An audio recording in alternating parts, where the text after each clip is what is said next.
चलिए हमारा आज का टॉपिक क्लबिंग ऑफ इनकम। क्या होता है क्लबिंग ऑफ इनकम?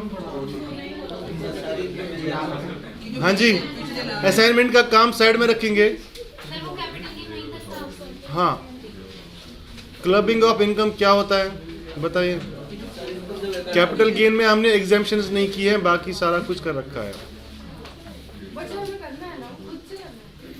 नहीं, एग्जाम में नहीं आएगा, क्योंकि जो जो चीज़ मैं नहीं करा रहा हूँ उसको एग्जाम में डालने का क्या फ़ायदा है। एग्जाम्पशंस वैसे एक बार नोट्स से पढ़ लेना या वीडियो डाल दूंगा मैं, वो देख लेना, ठीक है। ज़्यादा पढ़ने का शौक है तो मुझे पता है, वैसे आप तो अपना नहीं पढ़ रहे हो, एक्स्ट्रा क्या पढ़ोगे, वही पढ़ना है जो एग्ज़ाम में आएगा। चलो, क्लबिंग का क्या मतलब है बताओ। हाँ, क्लब, देखो क्लबिंग क्या होता है। मान लो ये मिस्टर एक्स है, बातें नहीं करेंगे अब। मिस्टर एक्स की इनकम है 4 लाख रुपए। कितनी? ये इनकम आती है इसकी सैलरी से, ठीक है। 2 लाख रुपए इनकम आती है इसकी हाउस प्रॉपर्टी से, ठीक है। बिजनेस प्रोफेशन से इसकी 50,000 रुपए की इनकम है। ये गलत हो गया ना।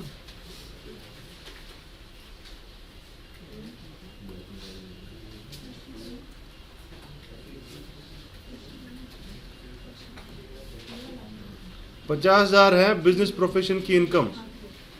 तो बताइए टोटल इनकम कितनी? 6,50,000। बात करेंगे तो पढ़ाऊंगा, नहीं करेंगे तो नहीं पढ़ाऊंगा। कितनी इनकम है टोटल? 6,50,000। अब यहां पे इसकी श्रीमती है मिसेज एक्स, एंटीना वाली, ठीक है। ये बीच में ट्रेंड चला था ना, लड़कियां ऐसी बाल बनाती थी। हाँ, ट्रेंड चला, तो बीच में सामने ऐसे इतना बड़ा करके रखते थे, ठीक है। तो मैंने वहां से इंस्पायर होके ये बनाया है। तो मिसेज एक्स की सैलरी वाली इनकम है, सैलरी की इनकम है 2 लाख रुपए, ठीक है, और कोई इनकम नहीं है। अब हर कोई एसएससी क्या चाहता है कि मेरी इनकम कम से कम हो, यस और नो। रियल में ज्यादा हो लेकिन टैक्सेबल इनकम कम हो। आप क्या चाहते हैं कि रियल इनकम कम हो कि टैक्सेबल इनकम कम हो? रियल तो सर कितनी भी हो कोई फर्क नहीं पड़ता है, उसमें तो मजा है, पैसा कमाने में मजा है ना। इसको पीछे, हाँ क्या बात है, पैसा कमाने में बहुत मजा है, ठीक है। लेकिन जब इसी पैसे पे टैक्स लग जाता है तो दिक्कत होती है। अब हर कोई चाहता है कि रियल इनकम जितनी मर्जी आए लेकिन टैक्सेबल इनकम हमारी कम हो। अब यहां पे मिस्टर एक्स का क्या प्रॉब्लम था? मिस्टर एक्स की इनकम 6,50,000 रुपए है। ये चाहता था कि मेरी इनकम कम से कम आ जाए, ठीक है। अब मिस्टर एक्स ने कोई डिबेंचर खरीदे थे। डिबेंचर, बताओ डिबेंचर पे इंटरेस्ट आता है, यस और नो? डिबेंचर पे इंटरेस्ट आता है। इंटरेस्ट की इनकम आई 4 लाख रुपए। कितनी? लड़की बात नहीं करेगी। 4 लाख रुपए डिबेंचर के इंटरेस्ट की इनकम है। बताइए कौन से हेड में टैक्सेबल होगी? इनकम फ्रॉम अदर सोर्सेज में टैक्सेबल होगी। तो बताइए मिस्टर एक्स की टोटल इनकम कितनी हो गई? 10,50,000। 10,50,000 इनकम है, और जैसे ही इनकम 10 लाख को एक्सीड कर जाती है, बताओ टैक्स स्लैब कितना लगता है? 30%। 30% के ब्रैकेट में आ जाते हैं, ठीक है। अब मिस्टर एक्स ने कहा यार मेरी तो इनकम 10 लाख से ऊपर जा रही है, तो 30% के हिसाब से टैक्स लगेगा, यस और नो? तो इसने कहा क्यों ना मैं ये 50,000 वाली इनकम इधर ट्रांसफर कर लूं, अपनी वाइफ के नाम कर दूं, तो ये जो 50,000 यहां पे ऐड हो जाएंगे, मेरी इनकम कितनी बचेगी?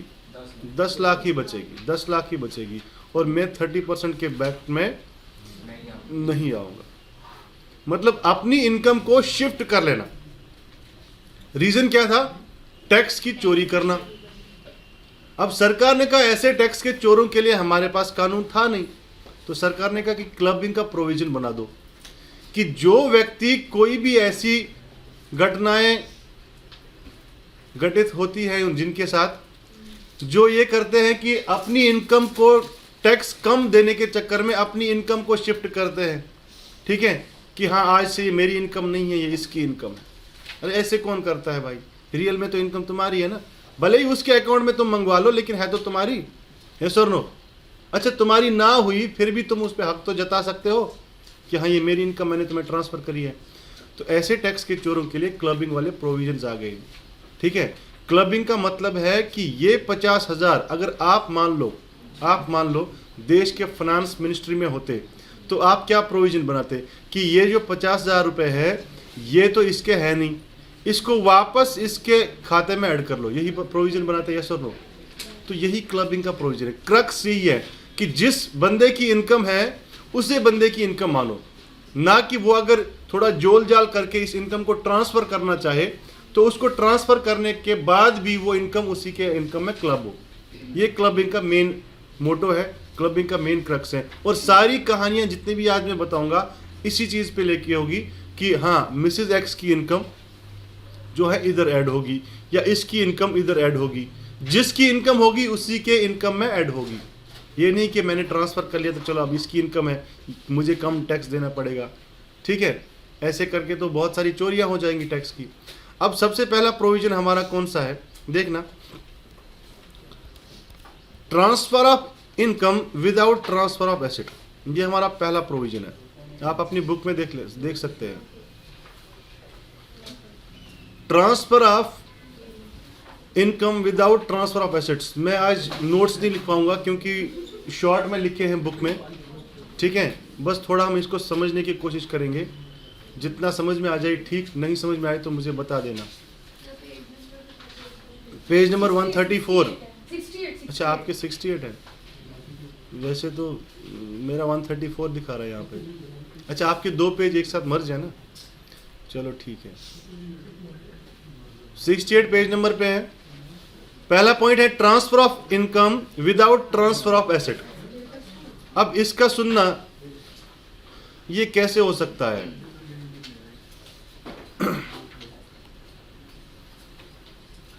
मान लो ये राम है, जैसे अभी मैंने केस बताया, इसकी इनकम है 4 लाख रुपए, ठीक है, और नई इनकम बिजनेस प्रोफेशन से आई 2 लाख रुपए, ठीक है। ये बिजनेस किसका? राम का। इसने सोचा कि मिसेज राम के पास तो कोई भी इनकम नहीं है, क्यों ना मैं ये 2 लाख रुपए इधर ट्रांसफर कर दूं, ठीक है। अभी तक क्या हो रहा था केस कि राम की इनकम 6 लाख रुपए थी, 6 लाख में से कितना एग्जेम्प्ट? 2,50,000 तक नील होता था, यस और नो? और बाकी कितना बचा?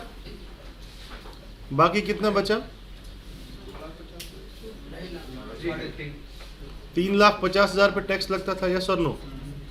यहां तक कहानी समझ में आई? अब यहां पे 2,50,000 तक नील होता है, यस और नो? हर जगह होता है। इसकी तो इनकम थी ही नहीं।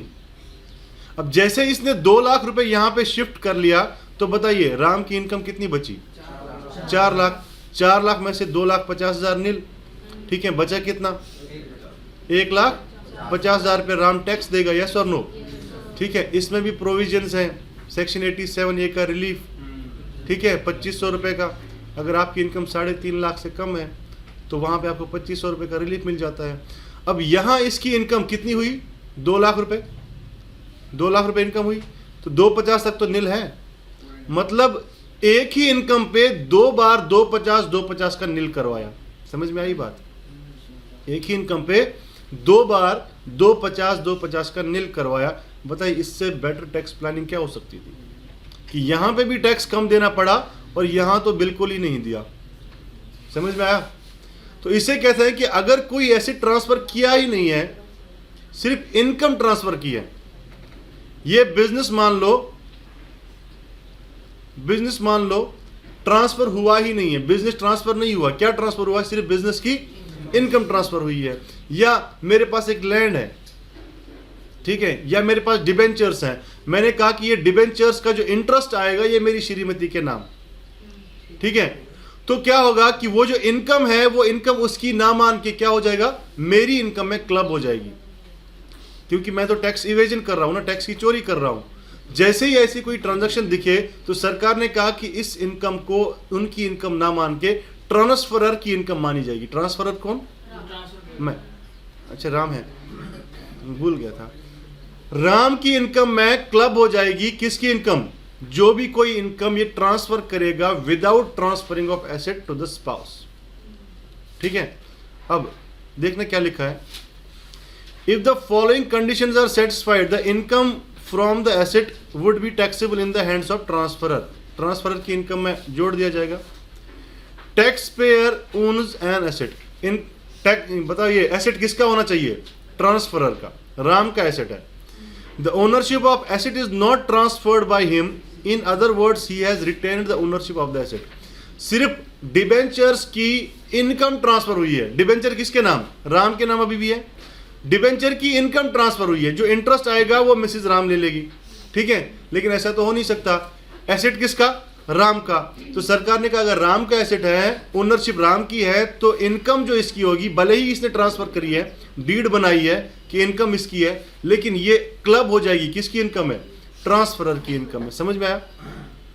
The income from the asset is transferred to any person under a settlement, trust, covenant agreement or arrangement. The above transfer may be revocable or may not be revocable. अभी इस part को छोड़ दे, मैं अभी समझाता हूँ revocable not revocable क्या होता है। क्या बात है लड़की? पूछना है तो पूछो, इससे क्या पूछते हो?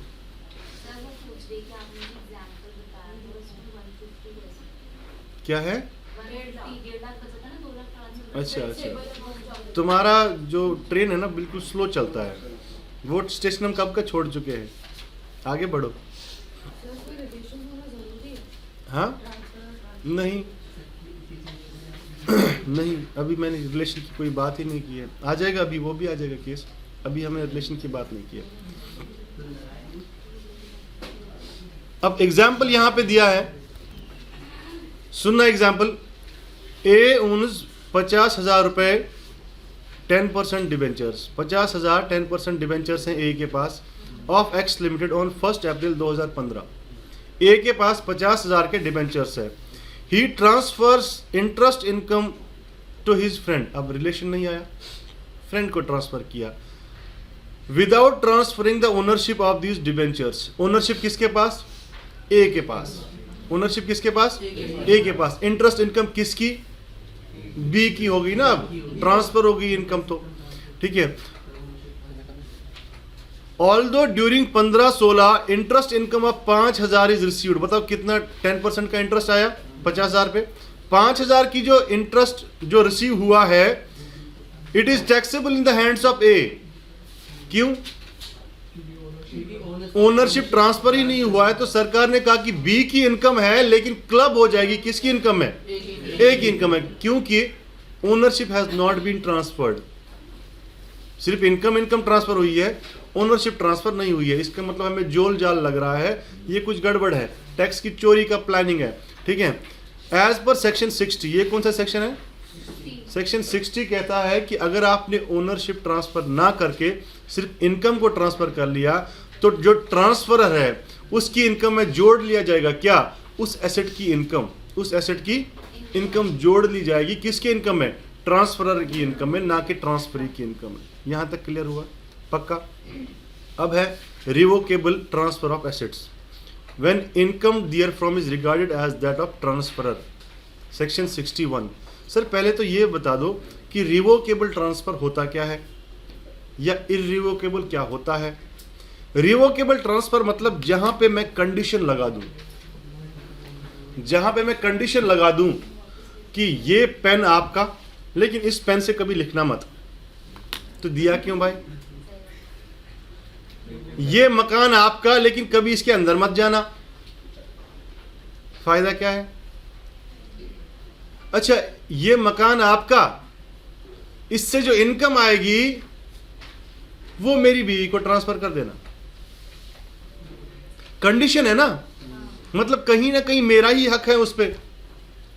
एसेट तो सरकार को हमने कहा कि अभी आपको दिक्कत हो रही कि एसेट ट्रांसफर नहीं किया, अब तो मैं एसेट ट्रांसफर कर रहा हूं, एसेट तो ट्रांसफर कर रहा हूं, लेकिन अभी भी हक जता रहा हूं। एग्रीमेंट में लिखा है मैंने क्लॉज कि हाँ 5 साल के बाद मैं इस एसेट को वापस ले सकता हूं।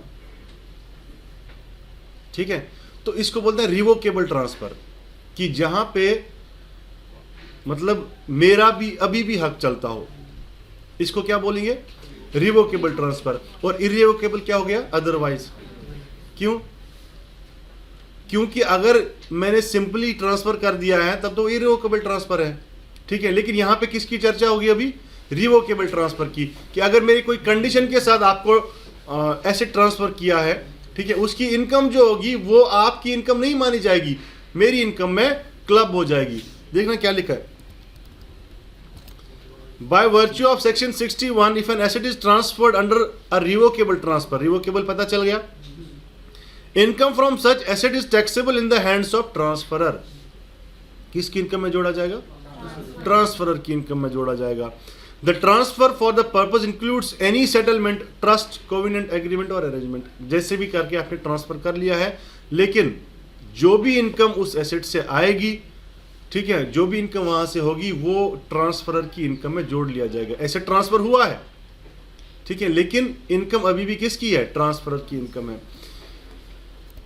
Following are treated as revocable transfers. If an asset is transferred under a trust and it is revocable during the lifetime of the beneficiary. जैसे मैंने आपको कहा कि मैंने आपको एसेट ट्रांसफर कर दिया, लेकिन मैंने ये भी कहा है कि मैं इसको कभी भी वापस ले सकता हूं। ठीक है, अगर आपने, जैसे मैंने आपको कोई एसेट ट्रांसफर कर लिया, मैंने कहा कि हाँ अगर तुमने इस एसेट को यूज किया तो मैं वापस ले लूंगा, रिवोकेबल है। ठीक है, जैसे ही तुम उसको यूज करना चाहोगे तो मैं क्या करूंगा? वापस ले लूंगा। ठीक है, तो ये रिवोकेबल ट्रांसफर है। If an asset is transferred to a person and it is revocable during the lifetime of the transferee, आपके ड्यूरिंग द लाइफ, जितनी आपकी लाइफ है उसमें मैंने कभी इसको कहा कि हाँ इसको मैं वापस ले सकता हूं, तब भी ये सेम केस है, ज़्यादा कोई डिफरेंस है नहीं।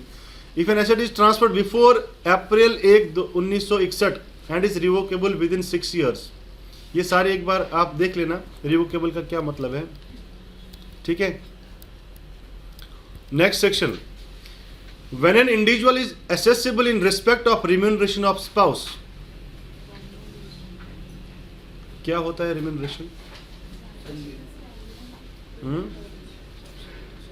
सुनना, इसका क्या मतलब है? ये कौन? राम बाबू। राम बाबू का एक बिजनेस है, बहुत ही बढ़िया बिजनेस है। इसने ऑफिस में बहुत सारे एम्प्लॉयज रखे हैं। ठीक है, एम्प्लॉयज की सैलरी दे रहा है, सैलरी दे रहा है यहां से, और इस ऑफिस की मैनेजर ये है। ये कौन? ये है मिसेज राम।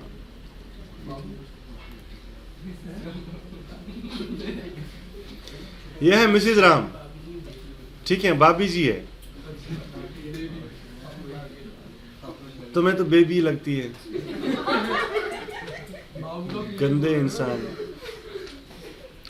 डिपेंड करता है मेंटालिटी पे, क्या करें।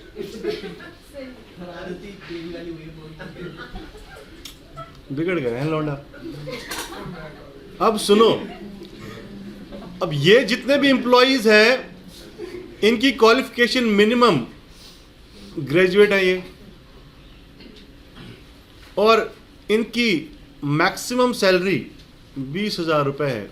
मतलब किसी की 15 है, किसी की 10 है, तो मैक्सिमम कितनी है? 20,000 रुपये।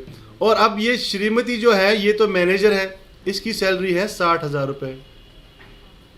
ठीक है, अब श्रीमती जी को हमने पूछा कि क्वालिफिकेशन क्या है, इसने 12th तक पढ़ा है, तो बताइए क्या ये सही लग रहा है?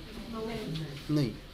सीधा सीधा दिख रहा है कि राम जो है अपने बिजनेस के प्रॉफिट एंड लॉस अकाउंट में से वो पैसा लेस कराने की कोशिश कर रहा है। यस और नो? क्योंकि जब ये प्रॉफिट एंड लॉस अकाउंट बनाएगा तो प्रॉफिट एंड लॉस अकाउंट में क्या होगा, यहाँ पे सेल्स होंगी, ठीक है, यहाँ पे एक्सपेंसेस होंगे और एक्सपेंसेस में सैलरी आएगा। सैलरी में ये 60,000 रुपये एक साल के लेस हो जाएंगे। ये तो होने ही होने हैं, लेकिन ये 60,000 रुपये एक्स्ट्रा यहाँ पे लेस हो रहे हैं, यस और नो। तो अब प्रॉफिट इसकी वजह से कम आएगा। ये जो प्रॉफिट यहाँ पे आएगा इस 60,000 की वजह से कम आएगा कि नहीं आएगा? कम आएगा, क्योंकि ऑलरेडी घट चुका है ऊपर। तो सरकार ने कहा कि अगर आपने ऐसे करके बेनिफिट दे दिया अपने स्पाउस को, तो ये इनकम मिसेज राम की इनकम ना मान के किसकी इनकम मानी जाएगी? ये राम की इनकम में जोड़ ली जाएगी, क्लब कर ली जाएगी। सर अब इसमें लिखा है एक जगह सब्सटेंशियल इंटरेस्ट। सब्सटेंशियल इंटरेस्ट का क्या मतलब है? अगर आपने सेक्शन ठीक से पढ़ा होगा, यहां पे लिखा है substantial interest, she or he has substantial interest in a concern. मतलब जो बिजनेस है इसमें सब्सटेंशियल इंटरेस्ट का क्या मतलब है?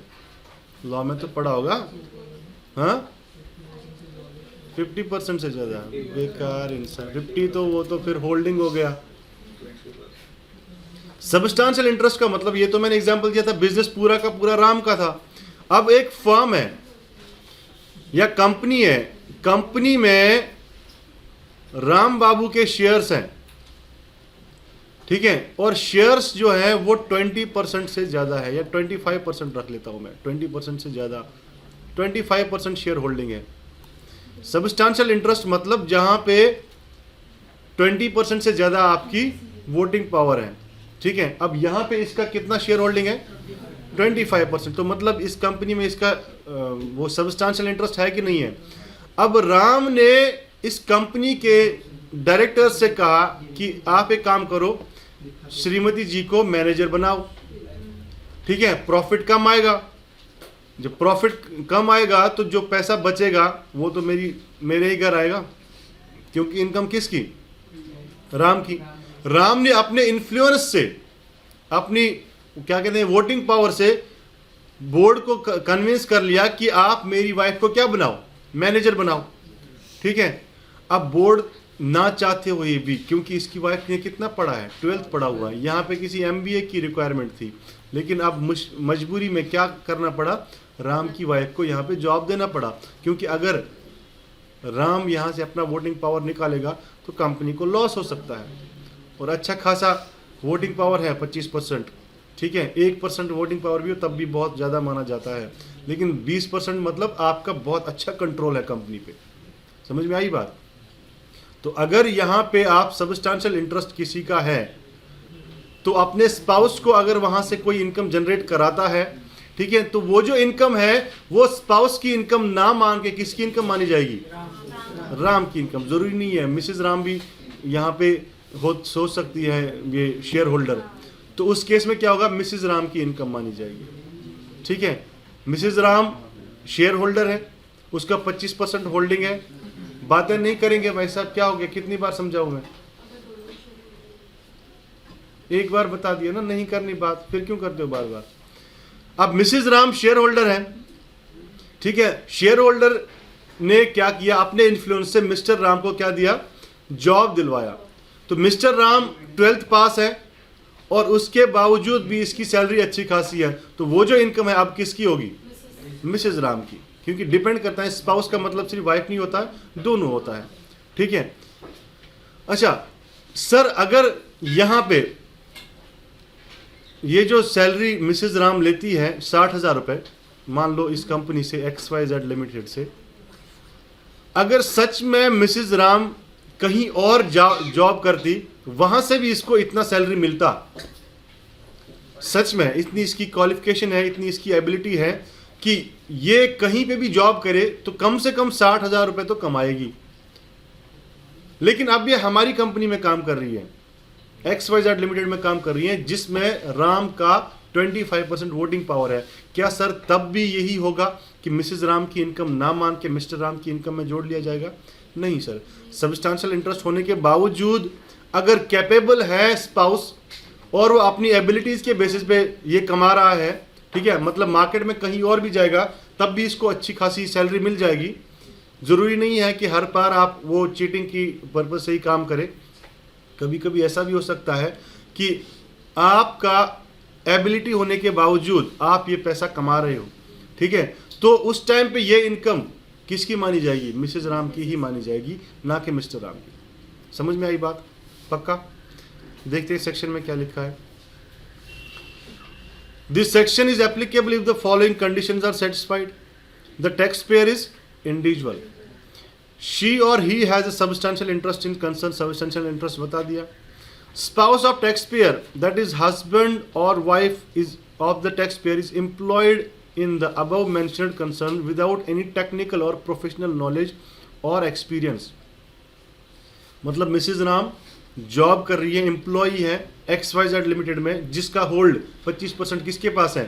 राम के पास है। लेकिन मिसेज राम के पास टेक्निकल प्रोफेशनल नॉलेज कुछ नहीं है, तब भी सैलरी ले रही है, तो क्या होगा? ये मिस्टर राम की इनकम में जोड़ लिया जाएगा। लेकिन अगर प्रोफेशनल या टेक्निकल नॉलेज है तो मिसेज राम की इनकम मानी जाएगी, ठीक है। अब मिसेज राम CA है और उसको वहाँ पे पोस्ट मिला है अकाउंटेंट का, सीनियर अकाउंटेंट का फॉर एग्जांपल, तो बताइए ये इनकम किसकी मानी जाएगी? मिसेज राम की मानी जाएगी। समझ में आ गई बात? If the aforesaid conditions are satisfied then salary income of the spouse will be taxable in the hands of tax payer, मतलब राम की इनकम में जोड़ लिया जाएगा। The following points should be noted in this regard. Substantial interest means 20% और मोर equity shares, ठीक है, या 20% और मोर प्रॉफिट्स। रिलेटिव का क्या मतलब है? Relative in relation to individual means husband, wife, brother और सिस्टर, और एनी लीनियर एसेंडेंट और डिसेंडेंट। क्या होता है लीनियर एसेंडेंट और डिसेंडेंट? इंडिविजुअल यहाँ पे तो मतलब माता पिता नहीं आए, ठीक है, माता पिता नहीं आए, तो माता पिता से ऊपर जो चल रहे हैं चेन, ठीक है, वो लीनियर एसेंडेंट्स हो गए, ठीक है। और डिसेंडेंट्स किन के बच्चे?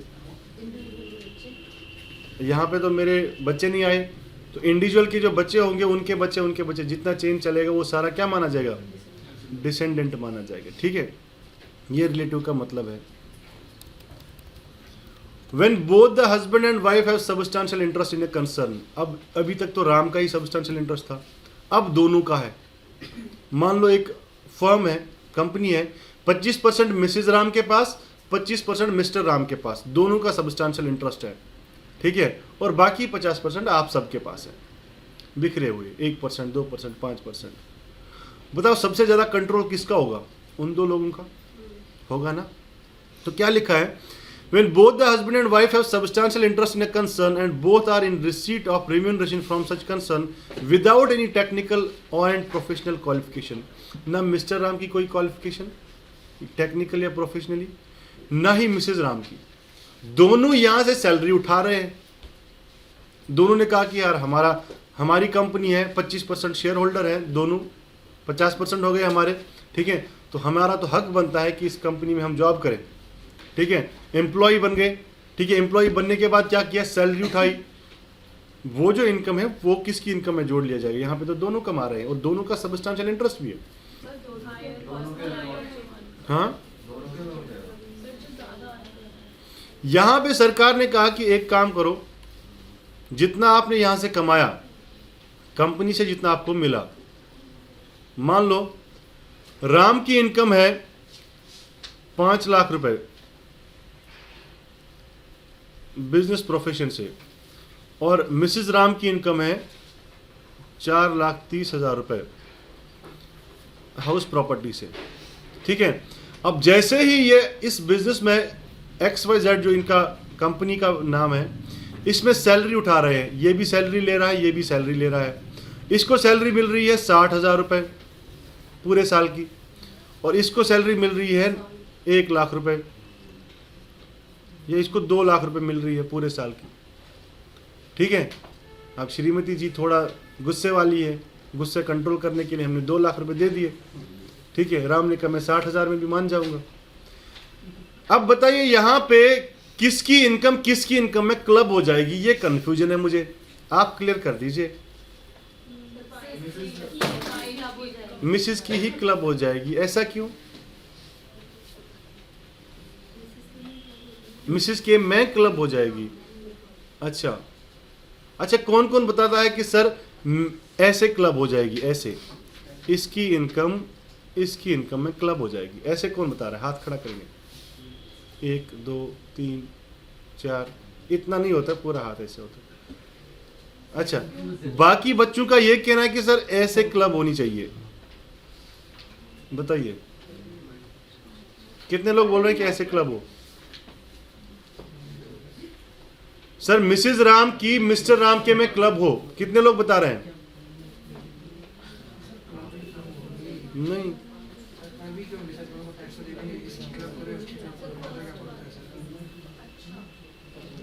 देखो सेक्शन में क्या लिखा है, सुनेंगे इधर। When both the husband and wife have substantial interest in a concern and both are in receipt of the remuneration from such concern without any technical and professional qualification, then such remuneration will be included in the total income of husband or wife whose total income excluding such remuneration is greater. अब यहाँ पे इस case में बताओ क्या होगा? इसको छोड़ के, इस 2 लाख को छोड़ के इनकम देखी जाएगी। पहले इनकम कितनी? सर इसकी इनकम 5 लाख है, इसकी 4,30,000 है। हायर किसकी? 5 लाख राम की इनकम है।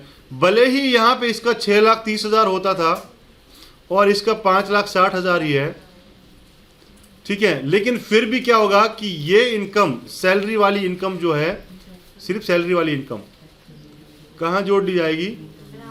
राम के खाते में जोड़ ली जाएगी 2 लाख रुपए, जिसकी इनकम एक्सक्लूडिंग ये इनकम। हाँ जी, क्या बात है? जिसकी इनकम, ये इनकम को छोड़ के, पहले ये इनकम को भूल जाओ, इनकम कैलकुलेट करो दोनों की, जिसकी हायर हो उसके में जोड़ दो। पूरी इनकम नहीं, ये वाली इनकम जो इस बिजनेस से कमाई हो, सैलरी वाली इनकम या रिम्यूनरेशन जो भी इस कंपनी से मिला हो जिसमें सब्सटेंशियल इंटरेस्ट है। समझ में आई बात? चलिए आगे चलते हैं। It is to be noted that once clubbing is done in the hands of X, salary of X and Mrs. X will be included in the income of X in the subsequent years. Sir ये क्या मतलब है? एक बार Mrs. X की income, Mr. X की income में जुड़ गई तो आगे चलते भी Mrs. X की इनकम Mr. X के इनकम में ही जोड़ी जाएगी, भले ही X की इनकम इस बार कम हो, भले ही X की इनकम इस बार कम हो, लेकिन फिर भी क्या होगा कि ये इनकम इधर जोड़ ली जाएगी क्योंकि एक बार हो चुका है। हाँ, अगर असेसिंग ऑफिसर को लग रहा है कि इन्होंने फिर से कोई गड़बड़ की है तो वो चेक करके बताएगा कि हाँ अब ये इनकम, इसकी इनकम इधर जोड़ी जाएगी, मतलब राम की इनकम मिसेस राम की इनकम में जोड़ी जाएगी। ठीक है, डिपेंड करता है असेसिंग ऑफिसर पे। लेकिन अभी रूल क्या है कि एक बार क्लब हो गई एक की इनकम दूसरी की इनकम में, ठीक है, तो आगे चलते भी ऐसे ही होगी, मिसेज एक्स की इनकम मिस्टर एक्स की इनकम में ऐड होगी। ठीक है, जब तक कि असेसिंग ऑफिसर को ये ना लगे कि हाँ अब गलत हो रहा है, अब मुझे इसको चेंज करना चाहिए। ठीक है, ये लिखा है even if income of X is lower than that of Mrs. X in that year, in such a case assessing officer can club the income of Miss X and Mrs. X in the hands of Mrs. X। ठीक है, जब assessing officer को लगे कि हाँ अब X की income जो है कम हो रही है कुछ कारण, तो वो इस इनकम को यहाँ पे जोड़ सकता है वापस। चल सकते हैं आगे। When an individual is assessable in respect of income from assets other than a house property transferred to spouse, other than house property transferred to spouse, sir यहाँ पे other than house property क्यों लिखा है? आ जाओ, other than house property क्यों लिखा है? एक सेक्शन है हाउस प्रॉपर्टी में, सेक्शन 27, इसका मतलब है डीम्ड ओनर। बुक में इसको पढ़ना। डीम्ड ओनर का मतलब है, डीम्ड क्या होता है? मान लेना, मान लेना कि ये ओनर है। सरकार ने कहा कि अगर किसी व्यक्ति ने हाउस प्रॉपर्टी ट्रांसफर कर ली अपने स्पाउस को, ठीक है, और इस हाउस प्रॉपर्टी से आने वाली इनकम, यहां से जो इनकम आएगा, ये इनकम स्पाउस की इनकम ना मान के हम मानेंगे कि इसका ओनर जो है वो हमेशा ट्रांसफरर ही होगा। वो हमेशा कौन होगा? ट्रांसफरर होगा। तो हाउस प्रॉपर्टी की जो भी इनकम यहां पे होगी, हाउस प्रॉपर्टी की जो भी इनकम यहां पे होगी, वो किसकी इनकम में क्लब हो जाएगी? ओनर की इनकम में। क्योंकि हाउस प्रॉपर्टी का मतलब ही है, अगर आपके पास मकान है, आप उसके ओनर हैं और वहां से इनकम आ रहा है, तो वो आपकी है। Owner includes deemed owner. Deemed owner कौन? जिसको सरकार मानती है कि हाँ यही ओनर है, भले ही उसका ओनर कोई और हो। अब यहां पे ओनर कौन है? स्पाउस है। यहां पे ओनर स्पाउस है, लेकिन अभी भी इनकम किसकी मानी जाती है? ओनर की। ओनर कौन माना जाता है? ट्रांसफरर, जिसने इनकम इसको ट्रांसफर किया। अब एक केस में ऐसा नहीं होता। सरकार से हमने पूछा कि सरकार कोई चांस है इससे बचने का? सरकार ने कहा है ना, शादी के टाइम पे तुमने 7 फेरे लिए थे? मैंने कहा हाँ लेते हैं ना, तो बिना फेरों की शादी कैसे होगी? हमारे में बोलते हैं कबूल है कबूल है। मैंने कहा मैं 3 बार बोल चुका हूँ, अभी तक भुगत रहा हूँ। ठीक है, शुक्र है 3 बार ही बोला था, 7 बार बोलते तो सोचो क्या होता। अब सरकार ने कहा कि देखो, जब ये शादी का माहौल होता है, सुनेंगे, शादी का माहौल होता है तो इंसान बड़े जोश में होता है और कसमें वस्में बड़ी खाता है कि हाँ 7 जीने की कसमें, 7 मरने की कसमें, कभी ना जुदा होने की कसमें। वही मैं बोल रहा हूँ ना, मतलब जोश में वो खा भी तो लेता है कसमें। पंडित जी बोलते हैं कि ऐसा करोगे, हाँ। अब क्रिश्चियंस में बोलते हैं आई डू, ठीक है, हम बोलते हैं कबूल है। अब अलग अलग, हाँ बस मैं बता रहा हूँ ना, कहानी मैं बता रहा हूँ, मेरी कहानी, आप क्यों बता रहे हो? आपको तो एक्सपीरियंस भी नहीं है अभी, ठीक है। तो सरकार से हमने पूछा क्या कोई तरीका है, क्या कोई तरीका है कि इस इनकम को ट्रांसफरर की इनकम ना मान के ट्रांसफरी की इनकम मानी जाए, क्योंकि मैं एसेट भी हाउस प्रॉपर्टी ट्रांसफर कर चुका हूं। सरकार ने कहा एक तरीका है। शादी के टाइम पे कसमें खाई थी? मैंने कहा हाँ, भूल जाओ, मतलब तोड़ दो ना कसमें, क्या फर्क पड़ता है? कसमें तो खाई ही जाती है तोड़ने के लिए, मतलब एग्रीमेंट टू लिव अपार्ट। अगर ब्रेकअप तो बच्चों का होता है बेटी, यहाँ बुजुर्ग लोगों की बातें चल रही है, ठीक है, लीजेंड्स जिनको कहते हैं, शादीशुदा लोग। अब सुनो, सरकार ने कहा कि अगर आपने कसमें खाई हैं तो उन कसमों को तोड़ दो। आप वादा कर लो कि आज के बाद तू तेरे रास्ते में मेरे रास्ते, कोई लेना देना नहीं है, agreement to live apart. In that case ये जो इनकम है ये अब आपके इनकम में क्लब नहीं होगी। इनकम किसकी मानी जाएगी? ट्रांसफरी की इनकम मानी जाएगी, ना कि ट्रांसफरर की इनकम मानी जाएगी। समझ में आई बात? एक ही केस है जहां पे इनकम ट्रांसफरर की ना मान के ट्रांसफरी की मानी जाएगी। कहां? जहां एग्रीमेंट टू लिव अपार्ट है, ठीक है। डिवोर्स नहीं कहा मैंने, कंफ्यूज मत होना। एग्रीमेंट टू लिव अपार्ट कि हाँ आज के बाद आप मेरी शक्ल मत देख लेना, मैं आपकी शक्ल नहीं देखूंगा, ठीक है, या आज के बाद आप वहां रहो मैं यहां रहूंगा। इंडिया में भी होता है भाई, सब टैक्स को बचाने के लिए, ठीक है। कसमें खाते हैं लोग, भले ही बाद में साथ ही रहे, लेकिन मकान ये तेरा मकान, ये मेरा मकान, ऊपर वाला फ्लोर तुम्हारा, नीचे वाला फ्लोर मेरा, ठीक है। चलो देखो क्या लिखा है यहाँ पे, यहाँ पे देखो क्या लिखा है।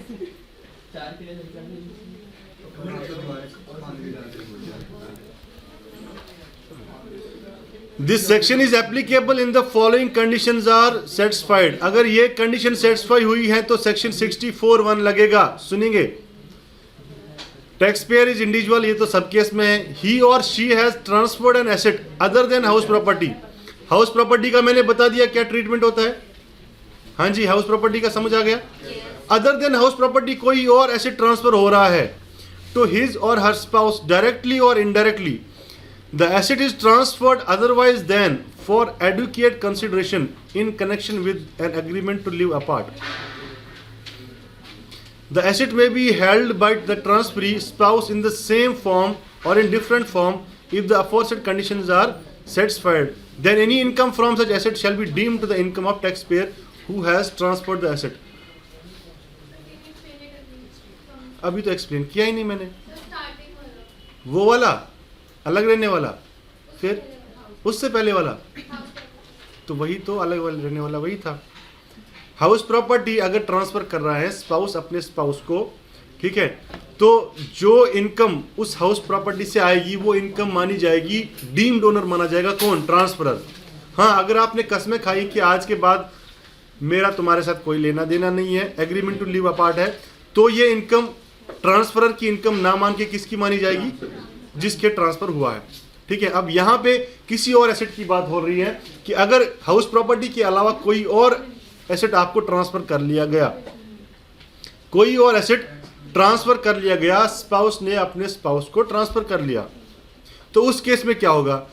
कहा कि अगर आपने एडुकेट कंसीडरेशन नहीं लिया, ठीक है, एडुकेट कंसीडरेशन नहीं लिया, या the asset is transferred otherwise than adequate consideration. Adequate consideration क्या है? मेरे पास शेयर्स हैं या XYZ लिमिटेड के मेरे पास ये एक शेयर सर्टिफिकेट है, इसकी कीमत है शेयर्स की 5 लाख रुपए, ठीक है, मैंने अपने स्पाउस को ट्रांसफर कर लिया इसको 1 लाख रुपए में। कितने में ट्रांसफर कर लिया? मुझे बताइए, अच्छा ये बॉन्ड है फॉर एग्जांपल, बॉन्ड है ये, अब बॉन्ड पे इंटरेस्ट आता है, बॉन्ड पे इंटरेस्ट आता है, ये जो इंटरेस्ट वाली इनकम है, इंटरेस्ट वाली जो इनकम है, ये मान लो 10% आती है, 50,000 रुपये इनकम होगी। ये इनकम मैंने किसको ट्रांसफर कर दिया है? बॉन्ड भी ट्रांसफर कर लिया है, किसको? बेचा है, किसको? स्पाउस को बेचा है, ठीक है, 1 लाख रुपए में बेचा है। बताइए क्या ये कंसिडरेशन एडुकेट है, जेन्युइन लग रहा है? नहीं। 5 लाख की चीज कोई 1 लाख में कैसे दे दे? नहीं दे सकता, ठीक है। हाँ, अगर 5 लाख की चीज 5 लाख में खरीदी हो तब तो बात एडुकेट की कंसिडरेशन की आ गई, ठीक है। लेकिन यहाँ पे क्या हुआ? इन एडुकेट कंसिडरेशन है, तो सरकार ने कहा जहाँ पे इन एडुकेट कंसिडरेशन है उस केस में आप क्या करेंगे? 50,000 की जो इनकम है जो इस बॉन्ड से आई है, ये इनकम क्लब होगी किसके हैंड्स में? ट्रांसफरर के हैंड्स में। हाँ, अगर कंसिडरेशन इन एडुकेट है तो, ठीक है। अगर एडुकेट कंसिडरेशन है तब तो भैया पैसे दे के खरीदे हैं, हम पैसे दे के खरीदे हैं, क्या दिक्कत है? तब तो कोई दिक्कत ही नहीं है, जिसकी इनकम है उसी की इनकम मानी जाएगी। अब कभी कभी ऐसा भी हो सकता है, हमने सोचा कि सरकार को तो बहुत ही ज़्यादा मतलब दिक्कत हो रही है हमारे साथ, हम एसेट ट्रांसफ़र ना करें, सिर्फ इनकम ट्रांसफ़र करें तब भी दिक्कत, एसेट ट्रांसफ़र करने के बाद कोई कंडीशन लगा दे तब भी दिक्कत। अच्छा सर, अगर मान लो मिसेज एक्स ने ये 50,000 रुपये बिजनेस में इन्वेस्ट किए और यहां से प्रॉफिट कमाया, बताइए प्रॉफिट किसके हैंड्स में टैक्सेबल होगा? मैंने कहा मिस्टर एक्स के पास बॉन्ड है, ठीक है, मिस्टर एक्स के पास बॉन्ड है, ये बॉन्ड उसने ट्रांसफर कर लिया किसको? मिसेज एक्स को ट्रांसफर कर लिया, मिसेज एक्स को ट्रांसफर कर लिया, और मिसेज एक्स ने इस पे इंटरेस्ट कितना कमाया? 50,000 रुपए, ठीक है। हमने कहा कि ये 50,000 रुपए किसके इनकम में जोड़ लिया जाएगा? मिस्टर एक्स के इनकम में जोड़ लिया जाएगा। यहां तक क्लियर है? अब मिसेज एक्स के पास 50,000 रुपए तो है, इनकम जोड़ने का मतलब ये नहीं कि उससे लिया जाएगा और इसको दिया जाएगा, नहीं, इन एज पर इनकम टैक्स उसको जोड़ लिया जाएगा। पैसा तो अभी भी मिसेज राम के पास ही है, ठीक है। अब मिसेज राम के पास जो 50,000 रुपए हैं उसने इसको बिजनेस में इन्वेस्ट कर लिया, बिजनेस में इन्वेस्ट करने के बाद प्रॉफिट कमाया, मान लो 20,000 रुपए। इस 20,000 का क्या होगा? ये किसके हैंड्स में टैक्सेबल है? लंबी कहानी है ना थोड़ी सी। ट्रांसफरर ने ट्रांसफरी को ऐसे ट्रांसफर कर लिया विदाउट एडुकेट कंसिडरेशन या इनएडुकेट कंसिडरेशन जो भी है। अब वहां से इनकम हुई, वो इनकम मानी जाएगी किसकी? ट्रांसफरर की। यहां तक क्लियर है सबको? उस इनकम को हमने कहीं और इन्वेस्ट कर लिया, वहां से इनकम जो हुई वो किसकी इनकम मानी जाएगी? वो इनकम मानी जाएगी मिसेज एक्स की, क्योंकि इसके साथ राम का कोई लेना देना नहीं है। ये जो 20,000 है जो उसने इन्वेस्ट किए हैं बिजनेस में, अब ये तो इसका पैसा अपना है, वहां तो क्लब हो चुका है, अब ये इसका अपना पैसा है, ये इसको कहीं पे भी इन्वेस्ट करे, वहां से जो इनकम आएगा वो इसी की इनकम मानी जाएगी। समझ में आ गई बात? पक्का? अब सरकार को हमने कहा कि यार सरकार तुम ना बड़ा हमें डीट लग रहे हो। अब देखो हम डीट पे, हम आपके से भी ज़्यादा डीट है। देखो हम क्या करते हैं।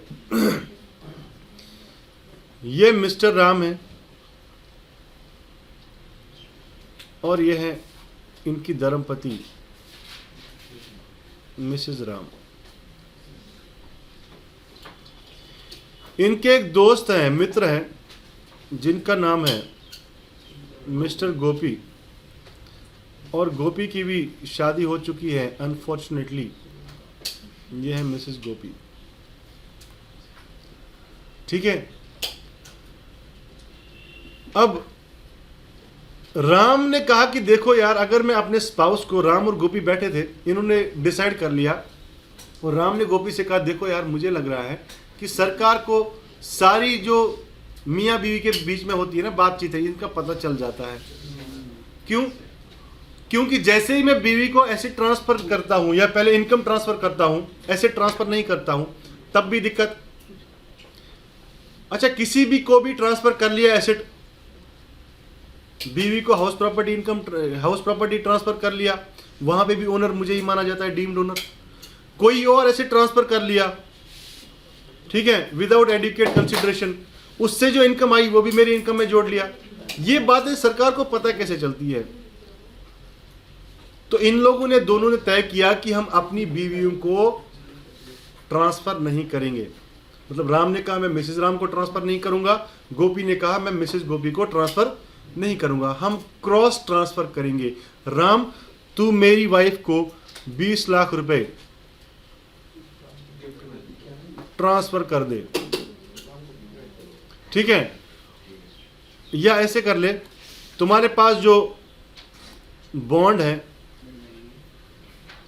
10 लाख रुपए के, ठीक है, ये तू किसको ट्रांसफर कर ले, ये तू किसको ट्रांसफर कर ले, मिसेस गोपी को, और मिस्टर गोपी बदले में शेयर्स ट्रांसफर करेगा किसको, मिसेस राम को।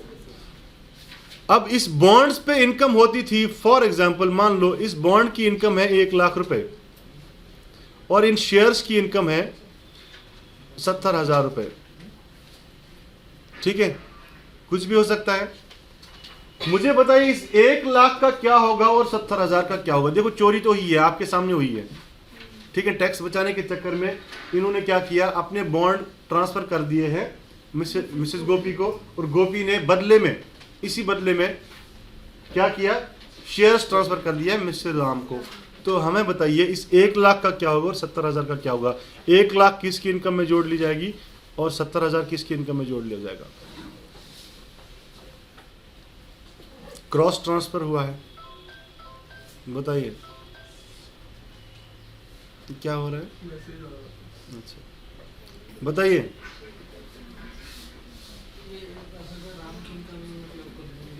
एक लाख रुपए किसकी इनकम में? क्योंकि ट्रांसफर तो राम ने किया है सर, तो मुझे लगता है 1 लाख रुपए राम की इनकम में ट्रांसफर होगा, मतलब ये 70,000 रुपए गोपी। बहुत ही वाहियात आंसर था आपका, बहुत ही वाहियात आंसर था, क्योंकि अगर ऐसा हुआ तो इसका मतलब है मिसेस राम की इनकम कहाँ क्लब हो रही है? मिस्टर गोपी में। अभी तो आपने बताया कि 1 लाख रुपए ट्रांसफर करेंगे राम के अकाउंट में, जिसने ट्रांसफर कर लिया। अगर ऐसा हुआ, सरकार का तो पता नहीं है, इन दोनों का आपस में क्या होगा वो भगवान ही जाने। 1 लाख वाला जो है ये किसको मिल रहा है? मिसेस गोपी को। तो मिसेस गोपी की इनकम हमेशा उसके स्पाउस में ही जोड़ी जाएगी।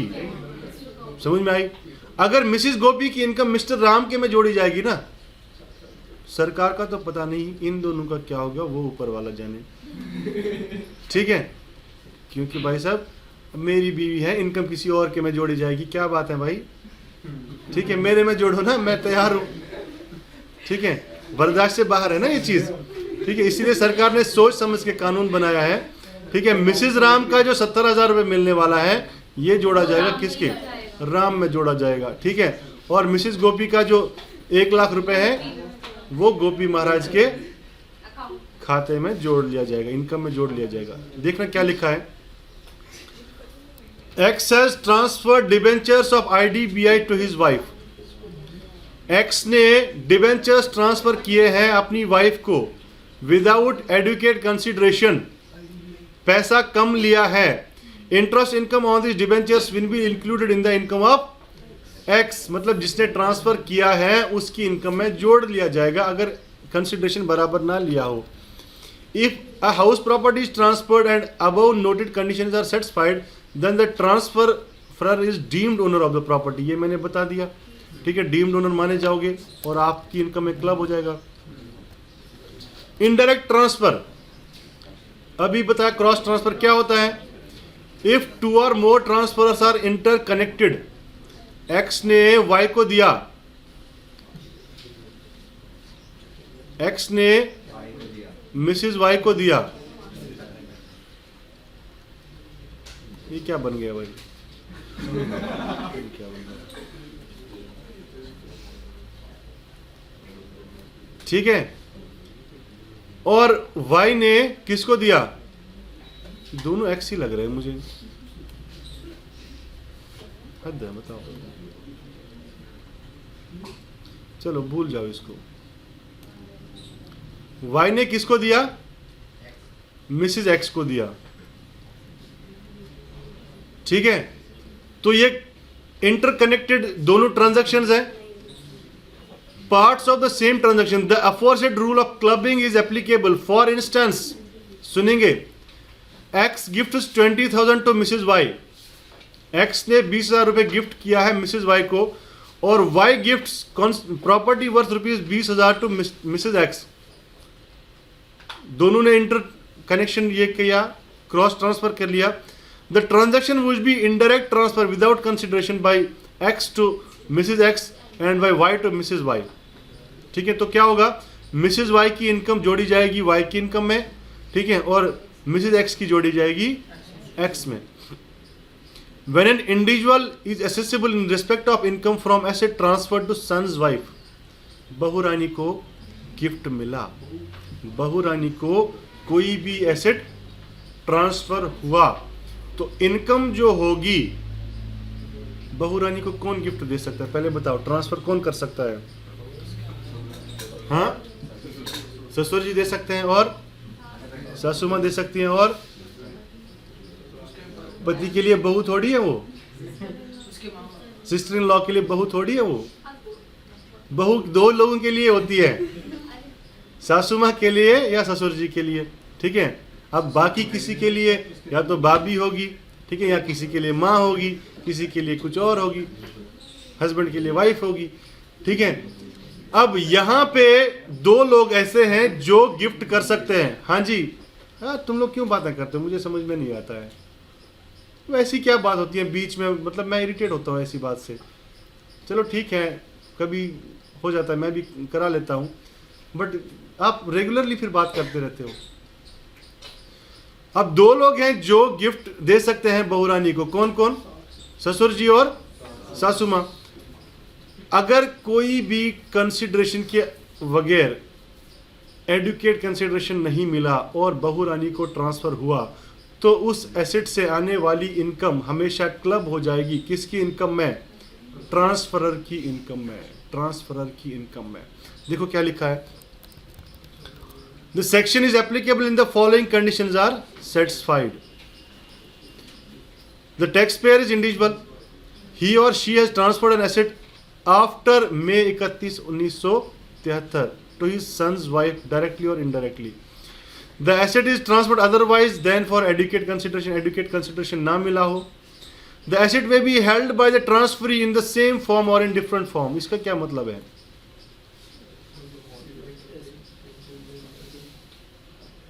इसका क्या मतलब है? सेम फॉर्म और डिफरेंट फॉर्म है?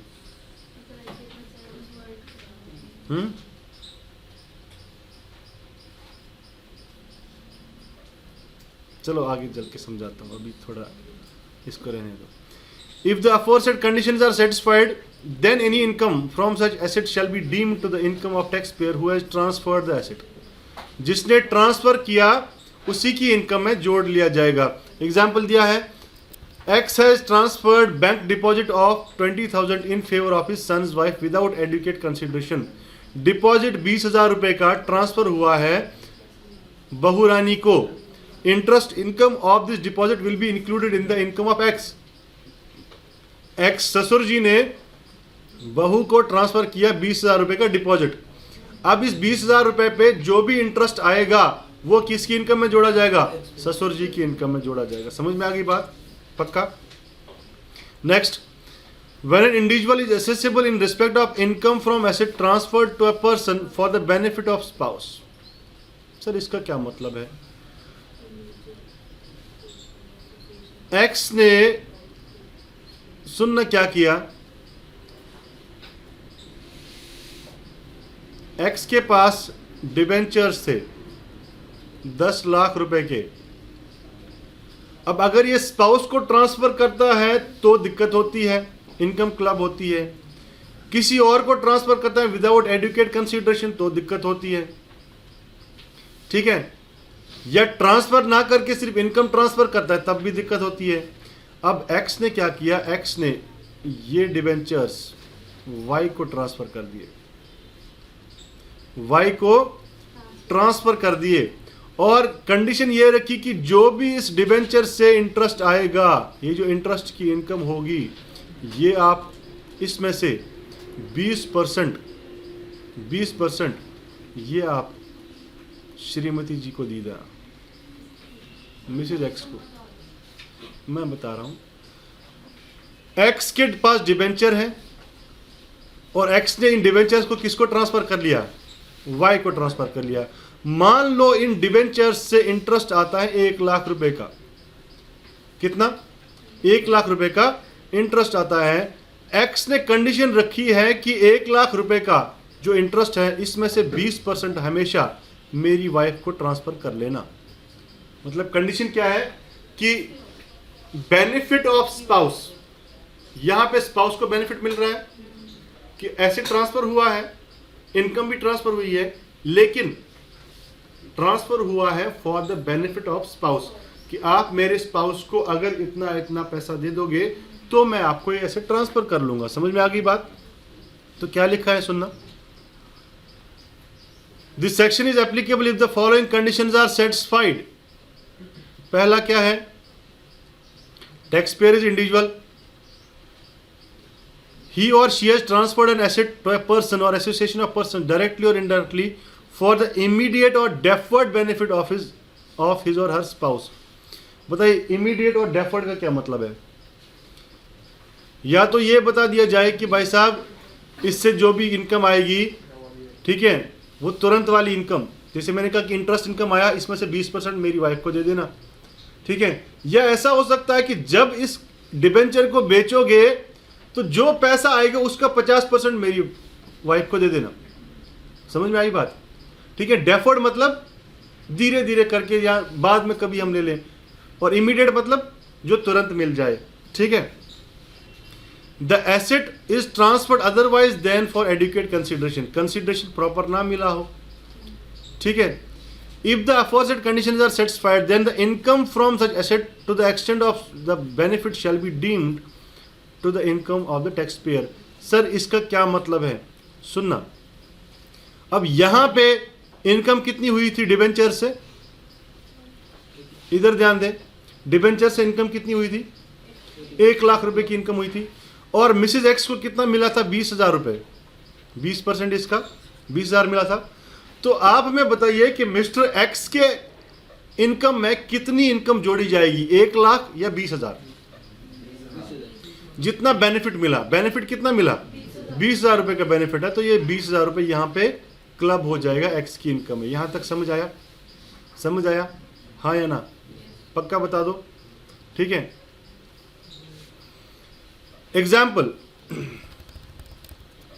X transfers government bonds without consideration to an association of a person subject to the condition that the interest income from these bonds will be utilized for the benefit of Mrs. X. Interest from bonds shall be included in the income of X. मतलब X ने कोई government bond किसी AOP को दिया है और उनको कहा है कि यहाँ से जो इंटरेस्ट इनकम आएगा, ठीक है, उसको मेरी पत्नी के बेनिफिट के लिए ही यूज़ करना है। मतलब वो इंटरेस्ट की इनकम यूज़ करेगी कौन? मेरा स्पाउस, ठीक है। अब ये इनकम किसकी इनकम में जोड़ी जाएगी? ट्रांसफरर की इनकम में जोड़ी जाएगी। Next, when an individual is assessable in respect of income from assets transferred to a person for the benefit of son's wife, अब यहाँ पे किसको फायदा मिल रहा है? बहू रानी के फायदे के लिए कोई एसेट ट्रांसफर हुआ है और कंसिडरेशन एडुकेट ना लिया हो, तो सरकार ने कहा जो ट्रांसफर करेगा उसी की इनकम में जोड़ा जाएगा बेनिफिट जितना भी बहू रानी को मिला। अब एग्जाम्पल यहाँ पे है, X transfers an industrial undertaking to an association of persons subject to the condition that out of the annual income of 5 lakh annual income है, 1 lakh shall be utilized for the benefit of daughter-in-law of X, ठीक है। In this case 1 lakh rupees shall be included in the income of X. 5 lakh रुपए income है पूरे AOP का जो transfer हुआ है, ठीक है, जो इंडस्ट्रियल अंडरटेकिंग ट्रांसफर हुई है उसकी 1 साल की इनकम कितनी है? 5 लाख रुपए। अब एक्स ने क्या कंडीशन रखी है कि 5 लाख में से 1 लाख रुपए आप कहां खर्चा करोगे? बहू रानी के ऊपर, ठीक है। तो 1 लाख रुपए का बेनिफिट बहू रानी को मिला, तो ये बेनिफिट अमाउंट कहां टैक्स ये ऐड होगा? एक्स की इनकम है, ट्रांसफर की इनकम है, ठीक है। minor child,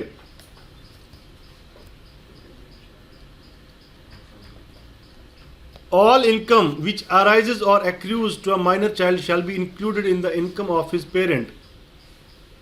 मतलब क्या है इसका? माइनर कौन? 18 साल से कम वाला, उसकी जो भी इनकम होगी वो पेरेंट में क्लब होगी। डिपेंड करता है किस पेरेंट में क्लब होगी, फादर में क्लब होगी या मदर की इनकम में क्लब होगी। सर इस इनकम को छोड़ के, माइनर की इनकम को छोड़ के, दोनों में से जिसकी इनकम हायर हो उसकी इनकम में क्लब कर देना। समझ में आ गई बात? ये लिखा है, further the income of minor will be included in the income of parent whose total income excluding the income includable under section 64(1)(a) is greater. जिस पेरेंट की इनकम ज्यादा हो उसकी इनकम में जोड़ दिया जाएगा। कौन सी इनकम? माइनर की इनकम। सर क्या सारे माइनर्स की इनकम? जवाब है नहीं। क्या सारे माइनर्स की इनकम?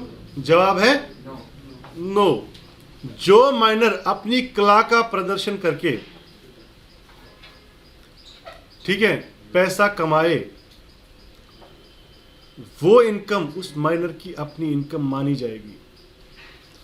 मान लो मैंने अपनी बेटी के नाम एक FD करवाया, FD से जो इंटरेस्ट आया, क्या वो मेरी बेटी की कलाकारी है? नहीं, वो तो मैंने पैसा इन्वेस्ट किया है, ठीक है, और वहां से जो इंटरेस्ट आएगा वो मेरे इनकम में क्लब हो जाएगा। यहां तक समझ पक्का? अब मेरी बेटी जो है उसको एक हिंदी टीवी सीरियल में काम मिल गया, माइनर है, और वहां से जो पैसा उसने कमाया, बताओ वो उसकी कलाकारी है कि मेरी? उसी की है। तो उस केस में क्या होगा? वो इनकम किसकी मानी जाएगी? माइनर की मानी जाएगी। समझ में आ गई बात? A minor is a child, A is a minor child of X and Mrs. X. माता पिता कौन है? X और Mrs. X। A इनका माइनर चाइल्ड है। ड्यूरिंग द प्रीवियस ईयर 15-16 की बात ना करके हम ईयर मानेंगे कौन सा? 18-19। Income of A is 2500। This is the first income of A during his lifetime. पहली बार A ने 2500 रुपये कमाया। During the previous year 18-19 income of X is higher than that of Mrs. X। X की income Mrs X से ज़्यादा होगी। Consequently income of A will be included in the income of X for the previous year 18-19। मतलब ए की income 2500 रुपये है, x और Y इसके पेरेंट्स हैं, तो देखना है कि ये 2500 किसके खाते में जुड़ेगा, एक्स के में या मिसेज एक्स के में। तो सरकार ने कहा दोनों की इनकम पहले कैलकुलेट करो कितनी है। हमने कहा कि एक्स की इनकम ज़्यादा हो रही है तो ये 2500 यहाँ जोड़ो, ठीक है, एक्स की इनकम है। अब यहाँ पे लिखा है even if income of Mrs X is higher than that of X in any of the subsequent years. तो अगर मिसेज एक्स की अगले साल इनकम ज़्यादा हुई एक्स से, लास्ट ईयर किसके इनकम में जोड़ा गया, एक्स की इनकम में।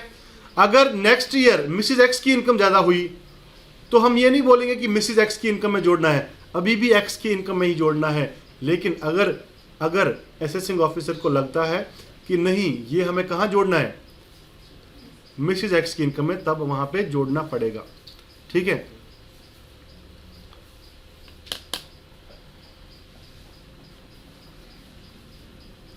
The minor's income in case both the parents are not alive cannot be assessed in the hands of the grandparents or any other relatives or even in the hands of minor।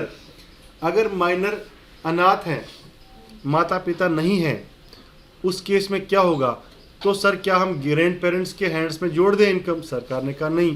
किसी relative जो उनको संभाल रहे हैं उनके hands में जोड़ दें? नहीं। तो सर माइनर की इनकम मान लें? सरकार ने कहा नहीं, इस इनकम का क्या होगा, एग्जेम्प्ट है, ठीक है। When clubbing is not attracted under section 64(1)(a, कब कब क्लबिंग नहीं होगी? Income of minor child from all sources suffering from disability. अगर कोई माइनर डिसेबल है, 80U पढ़ा है ना, 80U में डिसेबल है कोई माइनर, तो उसकी इनकम को क्लब नहीं किया जाएगा। If A minor child on account of any manual work, कोई मैनुअल वर्क कर रहा है माइनर, जैसे मैंने कहा, ठीक है, अभी एक्टिंग के पैसे मिल रहे हैं, ठीक है, या जो वो दिखा रहे हैं ना शो वगैरह रोड पे, उनकी जो इनकम होती है माइनर की, वो क्या होती है, टिकटॉक बना रहे हैं, ठीक है, टिकटॉक की आजकल इनकम, सर्कस बना रहे हैं।